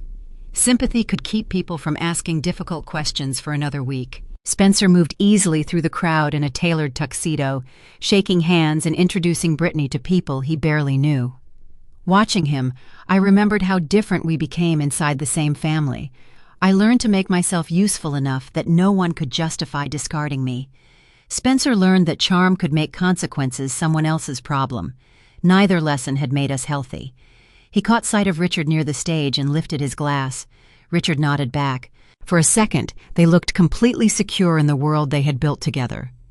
I stayed behind the pillar and waited for Richard to take the microphone. I waited in the shadows near the back of the ballroom and let my body settle after the walk from the entrance. The rigid brace was hidden beneath my charcoal jacket, but I could feel its edges every time I inhaled. I kept one hand lightly against the back of a chair until the trembling in my legs eased. Across the room, Richard moved from table to table, shaking hands and accepting sympathy, perfectly composed inside the story he had invented. I reminded myself that I did not need to cross the ballroom quickly or overpower anyone. The work had already been done in hospital records, bank logs, court filings, and trust documents. My only task tonight was to make the right people see those facts at the same time. He approached a group of older men near the center aisle, leaning in to whisper something serious. I recognized the man he was speaking to as Marcus Vance, a prominent venture capitalist my father had been desperately trying to recruit for a massive business expansion. The irony was almost suffocating. My father was using this lavish engagement party funded by criminal wire fraud as a networking event to secure even more money from unsuspecting investors. I watched Marcus Vance nod solemnly, placing a comforting hand on my father's shoulder. The music began to fade as the band leader stepped back from the microphone. Waiters quickly retreated to the edges of the room, standing at attention. The sharp clinking of a silver spoon against a crystal champagne glass echoed through the massive ballroom, demanding immediate silence. It was time for the toasts. My father stepped onto the elevated stage at the front of the room, stepping into the bright spotlight. He adjusted his tailored jacket and gripped the microphone stand with both hands. The crowd quieted completely, turning their attention to the man of the hour. He looked down at his shoes for a long, dramatic moment, letting the silence stretch out to build maximum tension. When he finally looked up, his eyes were carefully arranged into an expression of profound, unbearable grief. "Thank you all for being here tonight to celebrate Spencer and Brittany." He began, his voice thick with rehearsed emotion. "Family is the absolute most important thing in this world. It is the foundation we build our lives upon. We gather tonight to celebrate new beginnings, but we also gather under the heavy shadow of a terrible tragedy." He paused, pulling a crisp white handkerchief from his pocket and dabbing the corner of his eye. The audience let out a collective sympathetic murmur. Brittany's mother pressed a hand to her chest, looking incredibly moved by his performance. "As many of you know," my father continued, his voice cracking perfectly on cue, "my oldest daughter, Abigail, was involved in a horrific car accident 2 nights ago. She is currently in the intensive care unit. The doctors have informed us that she has suffered catastrophic brain trauma. We received the devastating news just hours ago that Abigail will not make it through the night." A collective gasp rippled through the ballroom. Women covered their mouths in shock. Men bowed their heads in solemn respect. I stood behind the marble pillar, my fingernails digging so hard into the leather handle of my briefcase that my knuckles turned completely white. He was standing in front of 150 people, formally declaring me dead to harvest their pity. "It breaks my heart that she cannot be here to see her brother step into this new chapter," my father said, looking directly at table 4, where the venture capitalist Marcus Vance was sitting. But Abigail was a fiercely dedicated woman who always put the family business first. She worked tirelessly behind the scenes to ensure Foster Supply Chain Solutions remained a titan in our industry. I know without a single doubt in my mind that her final wish would be for us to push forward. She would want us to secure the future of this company and continue expanding our operations just as we planned with our new strategic partners. He raised his champagne glass directly toward Marcus Vance. Marcus nodded deeply, clearly moved by the fabricated display of corporate dedication and fatherly grief. My father was brilliantly leveraging my impending death to finalize a massive investment deal right in the middle of an engagement party. He was literally monetizing my supposed final breaths to line his own pockets. "We must honor her memory by building an empire that will last for generations," my father proclaimed loudly, his voice echoing across the silent room. "We must take the tragic lessons of today and use them to forge a stronger, more prosperous tomorrow." Spencer and Brittany represent that beautiful future, and to ensure they start their life together with total security, I am thrilled to announce that Foster Supply Chain Solutions is stronger than ever. The company is poised for a massive acquisition that will double our market share by the end of this fiscal year. To family, to resilience, and to the unbreakable spirit of Abigail. He raised his glass high into the air. 150 guests immediately raised their crystal flutes in unison. To Abigail, the crowd murmured respectfully, echoing the toast to a woman they fully believed was currently taking her last agonizing breaths on a hospital ventilator. My father wiped his eyes one final time and smiled a brave, stoic smile at the crowd. He lowered the microphone, looking extremely satisfied with his performance. He had successfully manipulated every single person in that room. He had painted himself as a tragic hero and secured a new high-level investor using a web of absolute lies. The jazz band prepared to start a soft, mournful tribute song to honor my passing. I let the final echoes of their solemn toast fade into the high vaulted ceiling. The moment of his greatest triumph had finally arrived, which meant it was the exact perfect second to rip it all away. For a moment I stayed behind the pillar and listened to the applause fade. My pulse was too fast. I could feel it in the injured muscles along my ribs, each beat pressing against the brace. The easiest thing in the world would have been to step out angry and let the room watch me punish him. I had imagined that version of the scene during the longest hours in the hospital. In my imagination, I never shook, never needed to sit, never lost a word. Reality was less cinematic. My mouth was dry. My left leg tingled from standing too long. I could hear Jonathan's coaching in my head: do not explain your whole life. Do not argue with a performance. Put one fact down and let people look at it. I thought briefly of my grandfather Charles, not as the name on a trust document, but as the man who used to bring donuts to the warehouse on Saturday mornings and ask drivers what was broken before he asked managers what was profitable. He had been imperfect and old-fashioned in a dozen ways, but he had believed records should match reality. That principle was the only inheritance I needed in that moment. I adjusted the briefcase against my hip, waited until the room settled, and stepped into the light. When Richard finished speaking, I stepped out from behind the marble pillar and into the ballroom light. I moved slowly enough that no one could mistake the stiffness in my posture, but steadily enough that no one could call me incapacitated. The quiet click of my low shoes carried farther than I expected once the room began to notice me. A woman near the back froze with her champagne glass halfway to her lips. Her husband followed her stare and went pale. I took another measured step, then another, keeping my shoulders square and my breathing controlled. I had spent most of my life hurrying to fix Richard's emergencies. I refused to hurry now. Recognition traveled through the room ahead of me. Conversations stopped in clusters. The drummer lowered his sticks. Guests who had just raised glasses to my memory turned in their chairs and watched me come down the center aisle. I could see the confusion move across their faces as they tried to reconcile the woman walking toward the stage with the dying daughter Richard had described minutes earlier. The distance was not far, but it felt longer because each step pulled against my bruised ribs. I did not hide that pain. I let the room see exactly what Richard had tried to convert into a business opportunity. My father was still standing on the elevated stage, smiling bravely at Marcus Vance. He noticed the sudden absolute silence and frowned, confused by the abrupt change in the atmosphere. He slowly turned his head to follow the collective gaze of 150 terrified guests.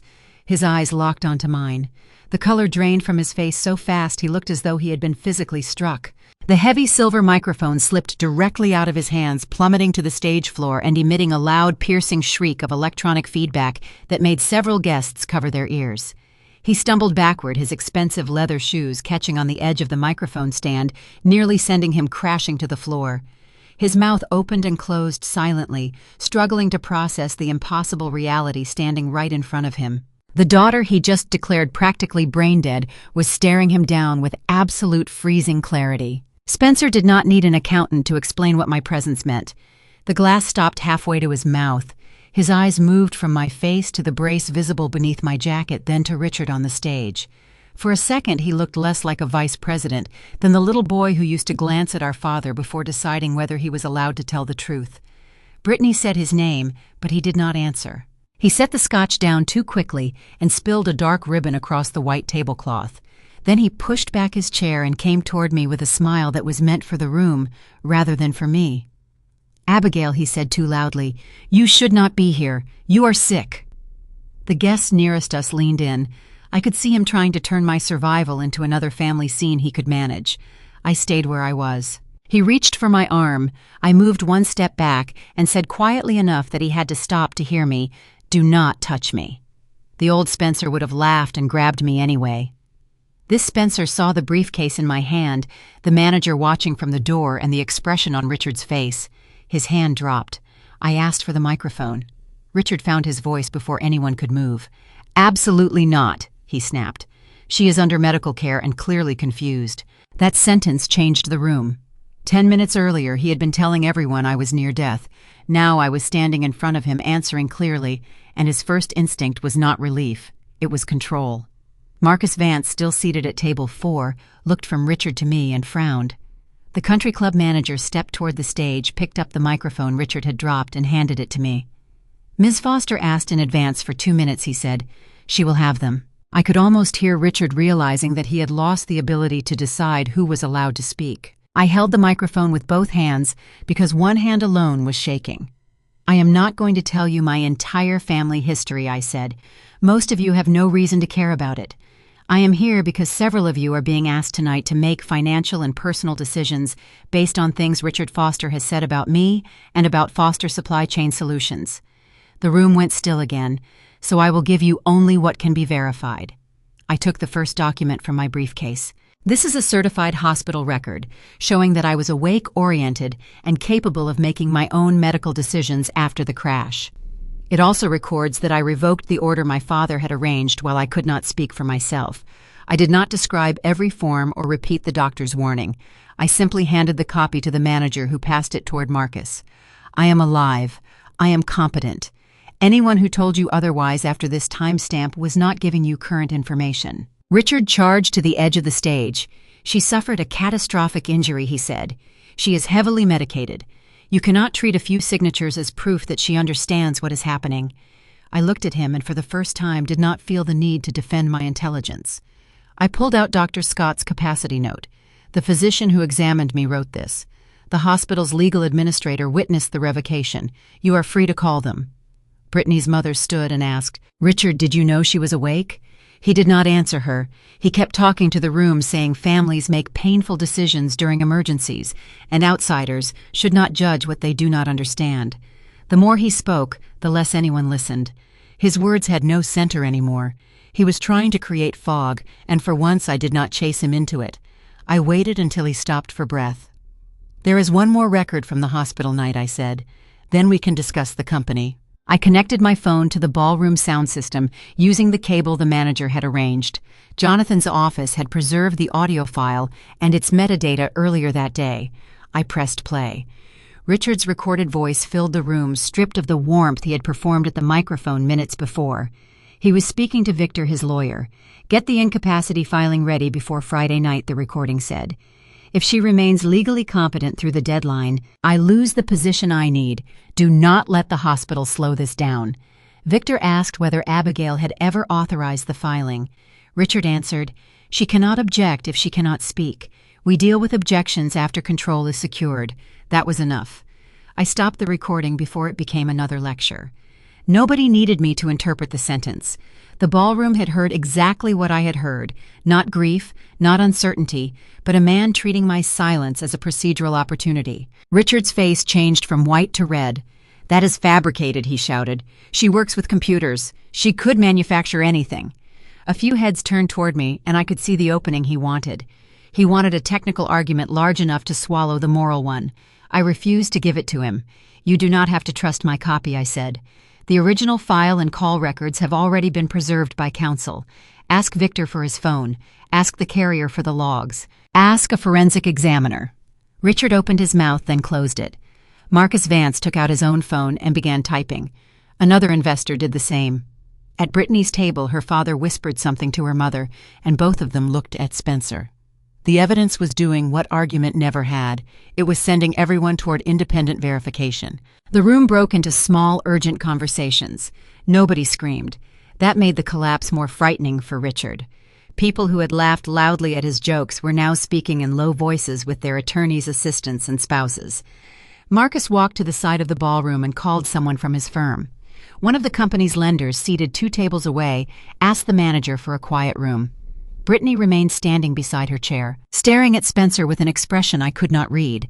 She finally asked him, "Did you know she was awake?"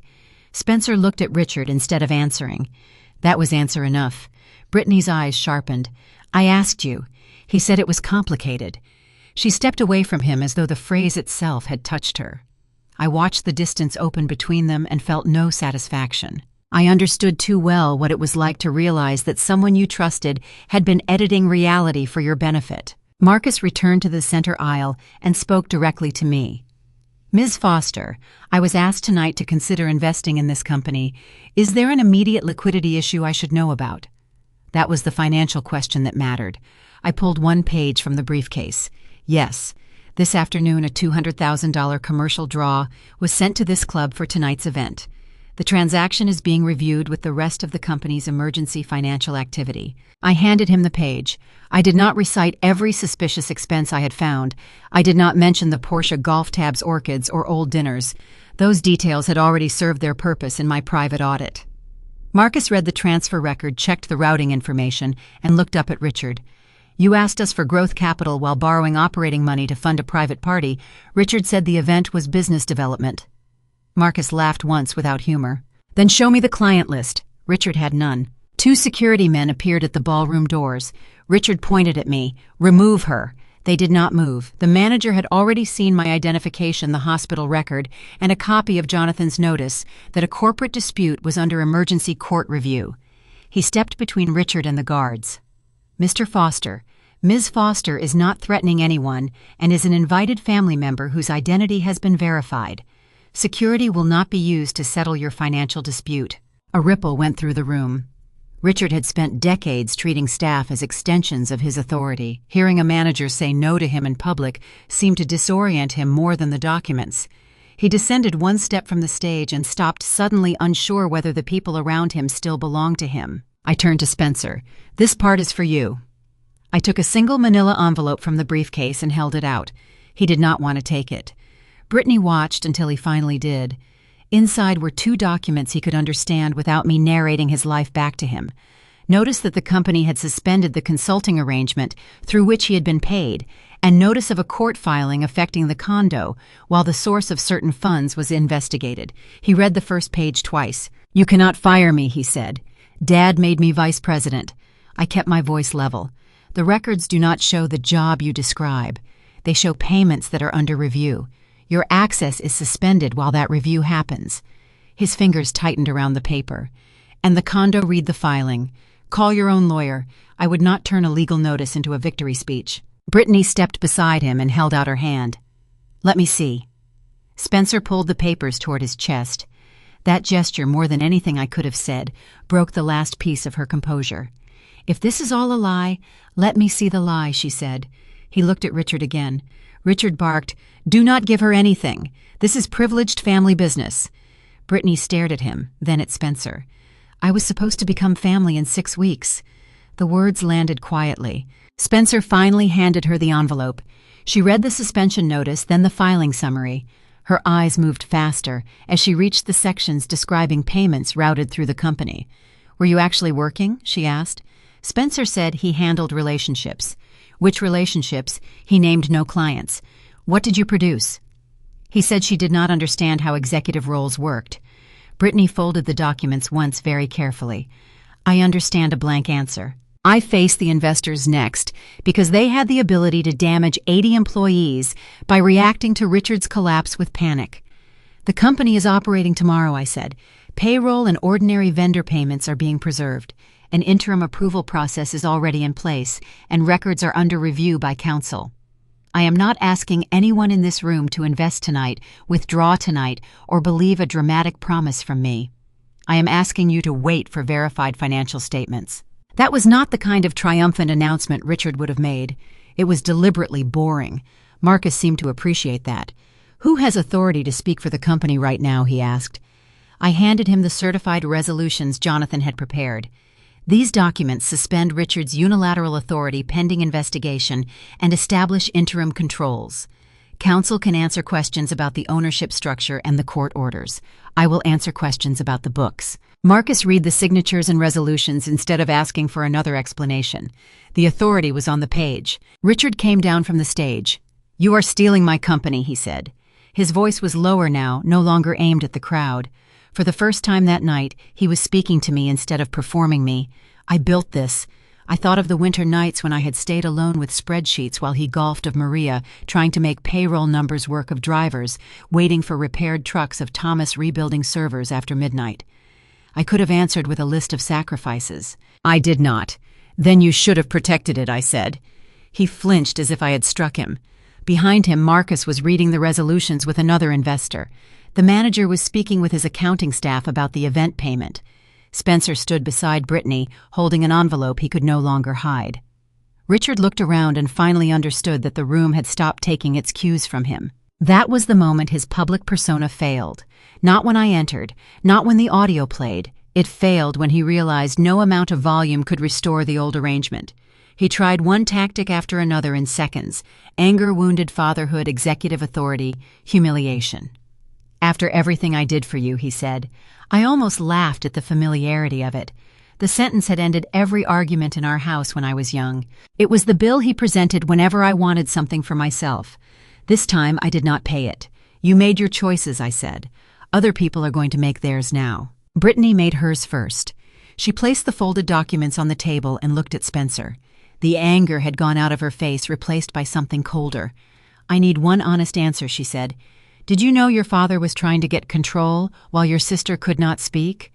Spencer began with, "I thought," and she cut him off. "Yes or no?" He looked at the floor. "I knew there were papers." Brittany closed her eyes for a second.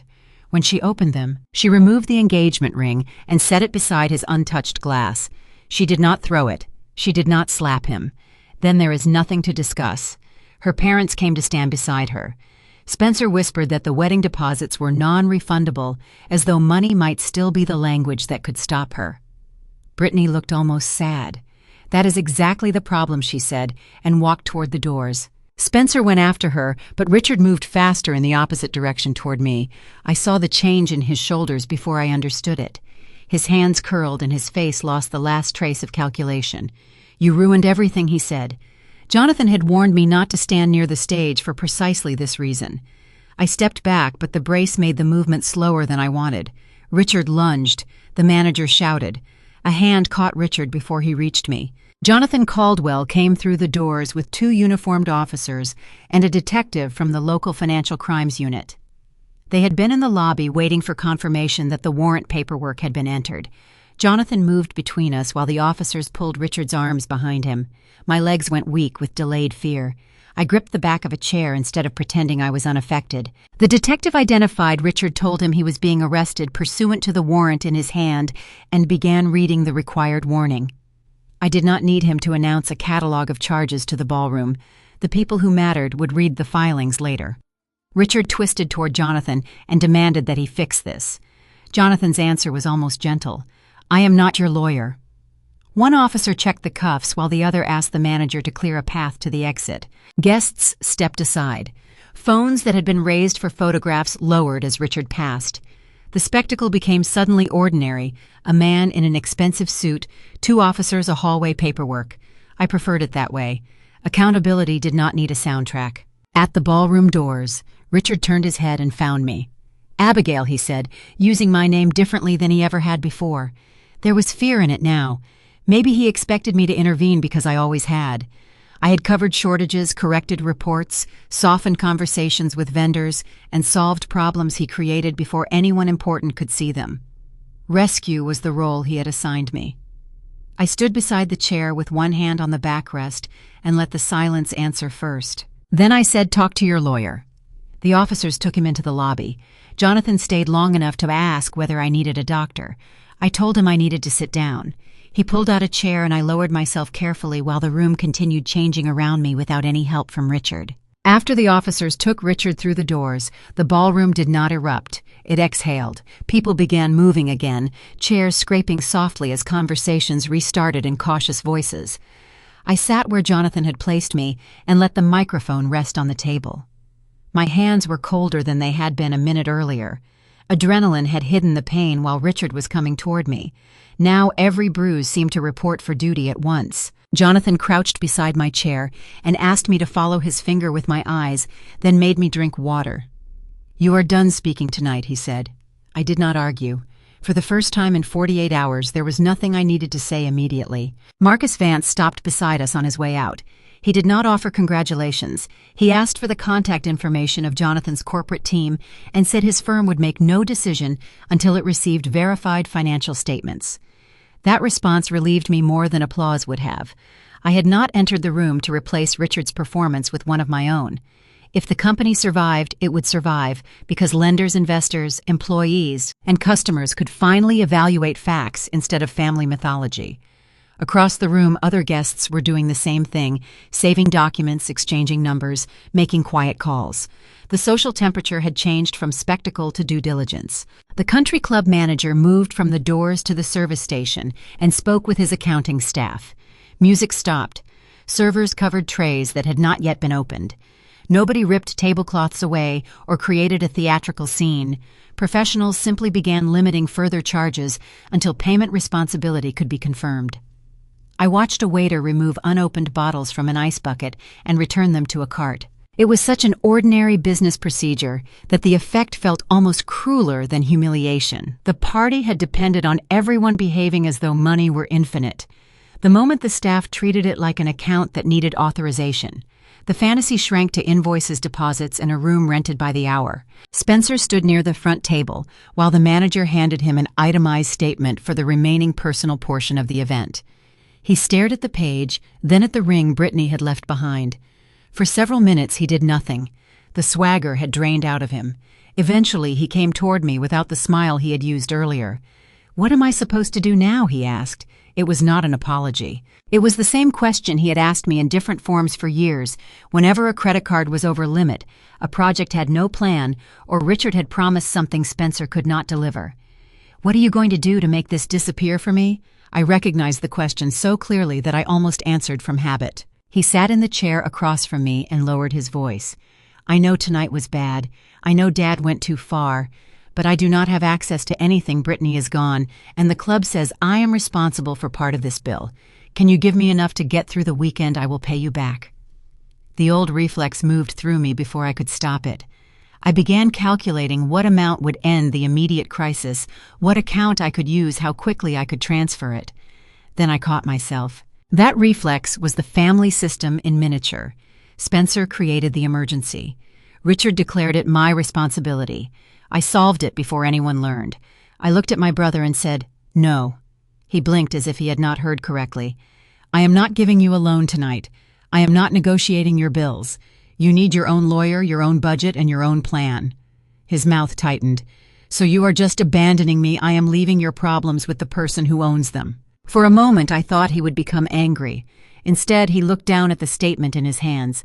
"I do not know how to do any of this," he said. The honesty of it almost hurt more than his arrogance had. Richard had spoiled him so thoroughly that helplessness had become part of his identity. I could feel compassion for that without turning it into rescue. "Then learn," I said. "Start by telling the truth to the people you owe." He nodded once, not because he agreed, but because there was no one left in the room willing to give him another answer. The manager returned to discuss the account. I turned away and let Spencer have the conversation himself. When the police took Richard away and the ballroom began to empty, I left with Jonathan at a slower pace than I had entered. The adrenaline that had carried me through the confrontation was fading, and my body was making its limits impossible to ignore. We crossed the lobby without talking. Outside, the rain had stopped, and the air smelled of wet pavement and pine.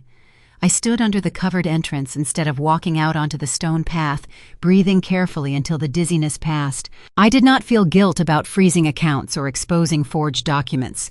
I also did not feel the kind of victorious energy I had imagined during the worst hours in the hospital. Mostly I felt clear. Richard and Spencer had spent years teaching me that family loyalty meant absorbing their costs in silence. For the first time, I understood that refusing to be used was not cruelty. It was simply the end of an arrangement that should never have existed. Behind us, the party's collapse continued without my help. Vendors were speaking with the manager, guests were leaving in quiet groups, and Spencer was discovering that status vanished quickly when credit did. I did not go back to watch. The public confrontation had served its purpose. The people Richard had been misleading now had noticed that the company's finances and his representations about me were under formal challenge. Anything beyond that would have been spectacle. Jonathan reminded me that the real consequences would unfold in court filings, bank reviews, audits, and employment decisions over the coming weeks. That sounded less dramatic than a ballroom full of shocked faces, but it was where accountability actually lived. The pain in my back was stronger now, not weaker, and I refused to turn it into a symbol of invincibility. It was an injury that still needed treatment. Jonathan noticed me tighten my hand around the briefcase and called the town car closer to the entrance. He told me to take the weekend seriously, follow Dr. Scott's instructions, and let the legal team handle what did not require my signature. I agreed. The driver opened the rear door, and I lowered myself into the seat carefully, using both hands for support. Only after I was settled did I place the briefcase beside me. Inside were the trust documents, copies of the emergency orders, and the records Richard had assumed would disappear with me. As the car pulled away, I looked back once at the country club lights. I was leaving with the evidence and the legal authority to protect myself, but I was also leaving with a body that had been through a crash, sedation, fear, and 2 sleepless days. Recovery would not be instant. Neither would rebuilding the company. For once, I was willing to let both processes take the time they required. He smoothly shifted the car into drive and pulled away from the country club, heading directly toward the bright, glowing skyline of the city. I looked out the tinted window, watching the dark trees blur past, knowing absolutely that I was finally driving toward a beautiful, prosperous life that belonged entirely to me. The quiet hum of the powerful engine beneath me felt incredibly soothing, completely replacing the terrifying mechanical hiss of the hospital ventilator that had trapped me just hours ago. I rested my hand gently against my taped ribs, feeling the strong, steady beat of my own heart echoing clearly against my palm. I had survived their deliberate cruelty, I had completely outsmarted their criminal maneuvers, and I had officially reclaimed my grandfather's legacy. The city lights grew brighter and more vibrant as we merged onto the main highway, leaving the affluent suburbs entirely behind. I let out a long, peaceful sigh, feeling the incredible, beautiful warmth of true independence settle permanently into my bones. The weekend after the engagement party was quieter than anything that had happened since the crash. I did not celebrate Richard's arrest. I slept for almost 14 hours, woke to a dozen messages from lawyers and investigators, and turned the phone face down until I could stand without the room spinning. Dr. Scott arranged follow-up imaging and made it clear that adrenaline had allowed me to ignore pain that my body had not forgotten.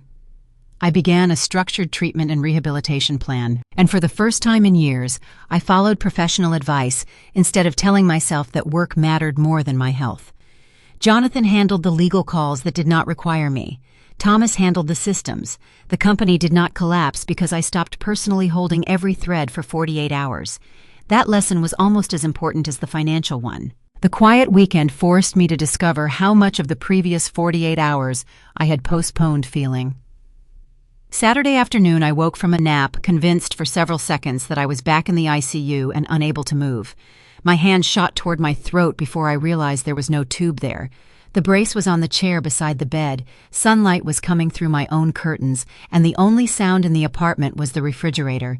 I sat still until my breathing slowed. Then I wrote the episode down because Dr. Scott had told me not to dismiss confusion, nightmares, or panic after a serious crash and heavy sedation. Later that day, a home health physical therapist arrived. She did not know the details of the party and did not ask. She measured how far I could walk before my posture began to collapse, adjusted the height of a temporary shower chair, and made me practice getting in and out of bed without twisting. My competitive instinct turned every exercise into a test until she caught me holding my breath to hide pain. "Recovery is not a performance," she said. I laughed because apparently every competent woman in my life had decided I needed the same lesson in different words. That evening I opened my phone and found 23 messages from people who had heard some version of what happened. I answered only 4: Beverly, Thomas, Maria, and Jonathan. To everyone else I sent the same sentence: I am safe, I am receiving medical care, and I will respond when I am ready. It was the first boundary I set after the crisis that had nothing to do with money or court orders. No one challenged it. The world did not collapse because I was unavailable. On Monday morning, before I entered Foster Supply Chain Solutions, as the person with controlling authority, I sat in the parking lot for several minutes looking at the building. I had spent most of my adult life entering through the side door before sunrise, carrying coffee and a laptop, already thinking about the mistakes waiting for me. Richard usually arrived later through the front entrance. Spencer arrived when he felt like it. The architecture itself had become part of the family hierarchy in my mind. That morning, I did not feel triumphant. I felt responsible. The company still had debts. Vendors still had to be paid. Employees still deserved answers without being forced to absorb private family drama. I called Thomas and asked him to meet me in the conference room with a clean list of essential payments, open contracts, lender notices, and payroll obligations. Then I called Jonathan and confirmed that every personnel action I intended to take was supported by the bylaws and the emergency resolutions. I was not going to replace Richard's arbitrary rule with my own. When I finally walked through the front doors, the receptionist looked at my brace and then at my face, unsure whether to hug me or ask a question. I told her simply that I was alive, recovering, and here to work. Word spread through the building in minutes. Some employees had heard Richard say I was not expected to survive. Others had seen the news from the country club. I refused to turn the lobby into another stage. I asked everyone to return to their departments and promised a written update before lunch. At noon, every employee received the same message. Payroll was protected. The company was operating, an independent audit was underway, and no employee would be punished for providing truthful records to investigators. That last sentence mattered. Richard had built loyalty through fear and favors. I wanted the next chapter built on documentation and trust. By the end of the day, 3 employees had voluntarily brought forward expense approvals they had been pressured to process. None of them asked for revenge. They asked whether the company was finally going to follow its own rules. I told them yes. The most important conversation that first day happened after lunch in the break room, not in the executive suite. A warehouse clerk named Denise asked whether she could speak with me privately. She carried a folder of copies she had kept at home because 6 months earlier she had questioned several purchase orders that did not match incoming inventory. Her supervisor had told her the orders came from upstairs and that asking again would be bad for her career. Denise had not known whether the transactions were criminal or merely strange. She only knew the numbers did not match what arrived at the dock. I looked through the pages and felt the old instinct to apologize for the entire company. Instead, I asked what had happened when she raised the issue and what would have made it easier to report. Her answer was simple: somewhere to send it where my boss could not delete it. By 3 that afternoon, Thomas had begun setting up an independent reporting channel routed to outside counsel and the audit committee. We also adopted a non-retaliation policy with real consequences for managers who tried to punish employees for using it. Denise seemed surprised that her complaint produced a system change instead of a lecture about loyalty. I was surprised by how much that mattered to me. Richard had spent years surrounding himself with people who learned to look away. I could have blamed every one of them. It was harder and more useful to ask what conditions had trained them to stay silent. Fixing those conditions would not erase anyone's responsibility, but it could make the next person more likely to speak before a problem became a crisis. That was the kind of control I wanted, not the power to stop questions, but the structure that made questions hard to bury. 4 weeks later, I sat in a federal courthouse in downtown Columbus for one of the early proceedings connected to the investigation. By then, I had learned enough from Jonathan to stop thinking of justice as a single dramatic moment. Court moved by calendars, filings, objections, and long pauses, while people searched for the exact document being discussed. Richard sat at the defense table in a plain navy suit, without the country club, the stage lights, or an office full of employees waiting for his approval. He looked smaller, but I did not mistake that for defeat. He still had lawyers. He still had rights. The government still had to prove its case.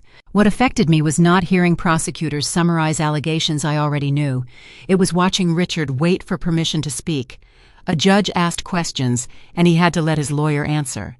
A clerk called a case number, and he had to stand when instructed. The man who had spent my childhood turning every disagreement into a demonstration of authority was now inside a system that did not care how important he believed he was. I expected that sight to feel satisfying. Mostly it made me tired. I realized I no longer needed the court to validate my anger.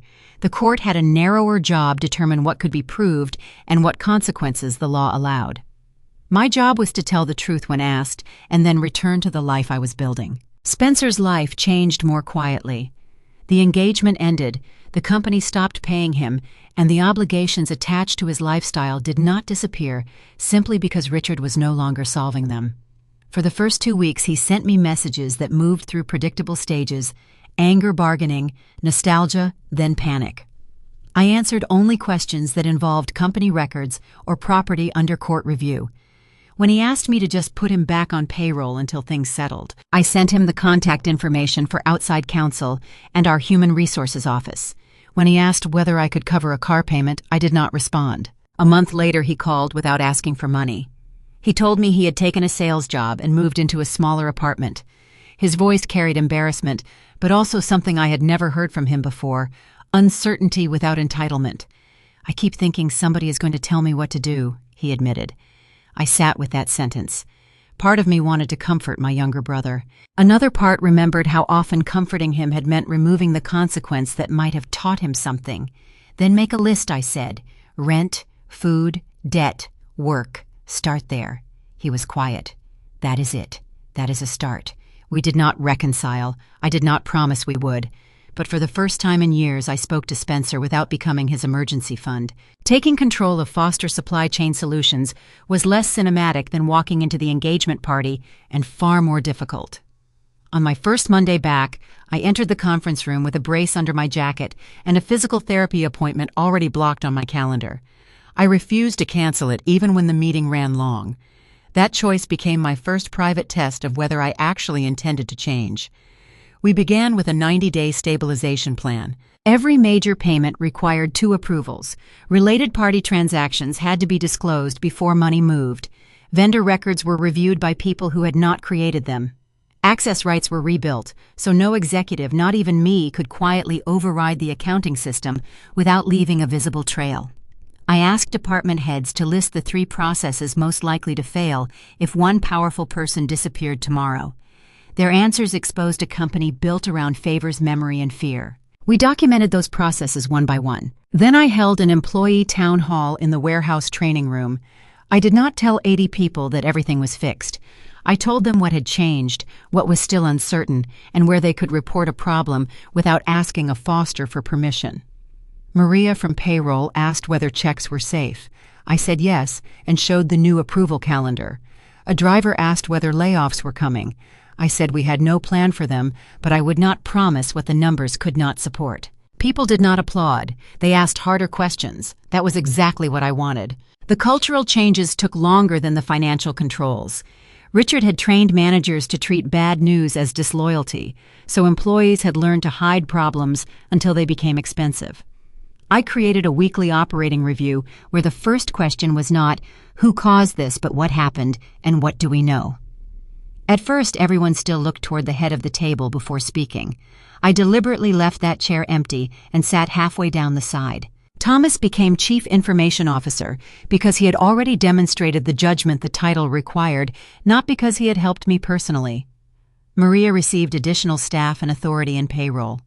Warehouse supervisors were included in equipment budget meetings because they were the people who knew which repairs could not wait.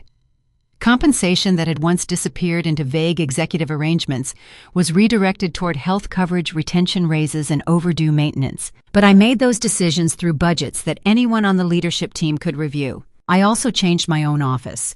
I kept the large corner room because moving again would have been theater, but I removed the private bar and turned one wall into a standing project board.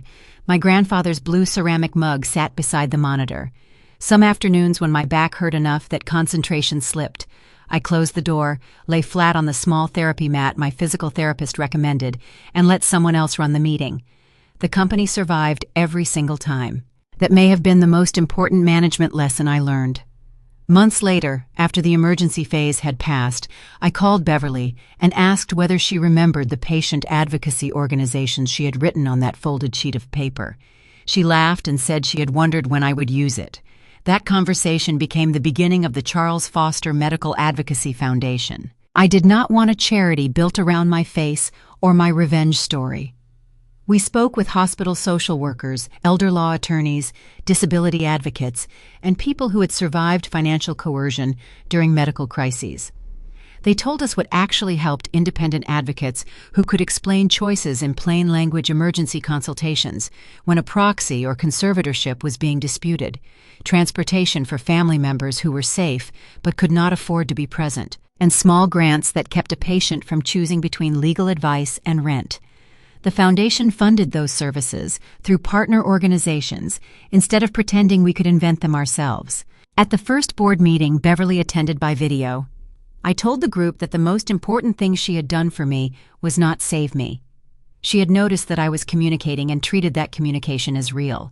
That became our guiding principle: the person in the bed is not an object around which everyone else negotiates. Whenever possible, start with the patient's voice. Today, when I sit in my renovated office and look across the Columbus skyline, the part of the story I return to is not the ballroom or the police lights. It is the years before them. I remember staying late to reconcile vendor accounts while Spencer posted photographs from golf trips.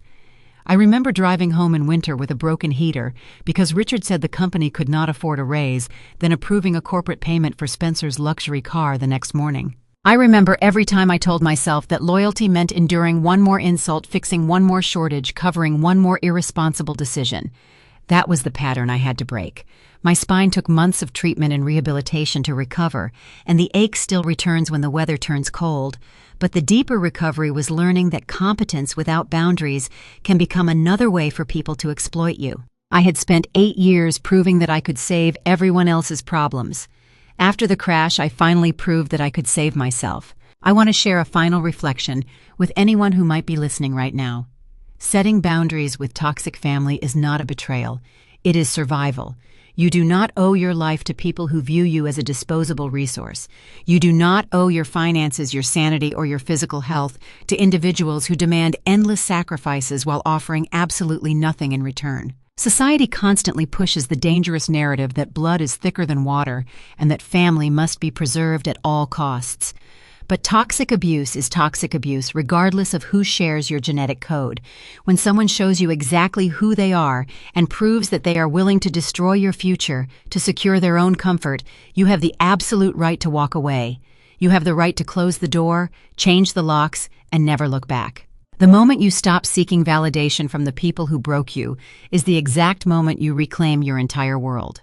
If you have ever had to cut off toxic family to protect your peace, I want to hear from you. Hit that like button, subscribe to the channel, and let me know in the comments. Where are you watching from and what time is it there? Sharing your truth helps others find the courage to stand up and reclaim their own lives. You deserve to be surrounded by people who respect your boundaries and celebrate your success. You deserve to choose yourself. Until next time.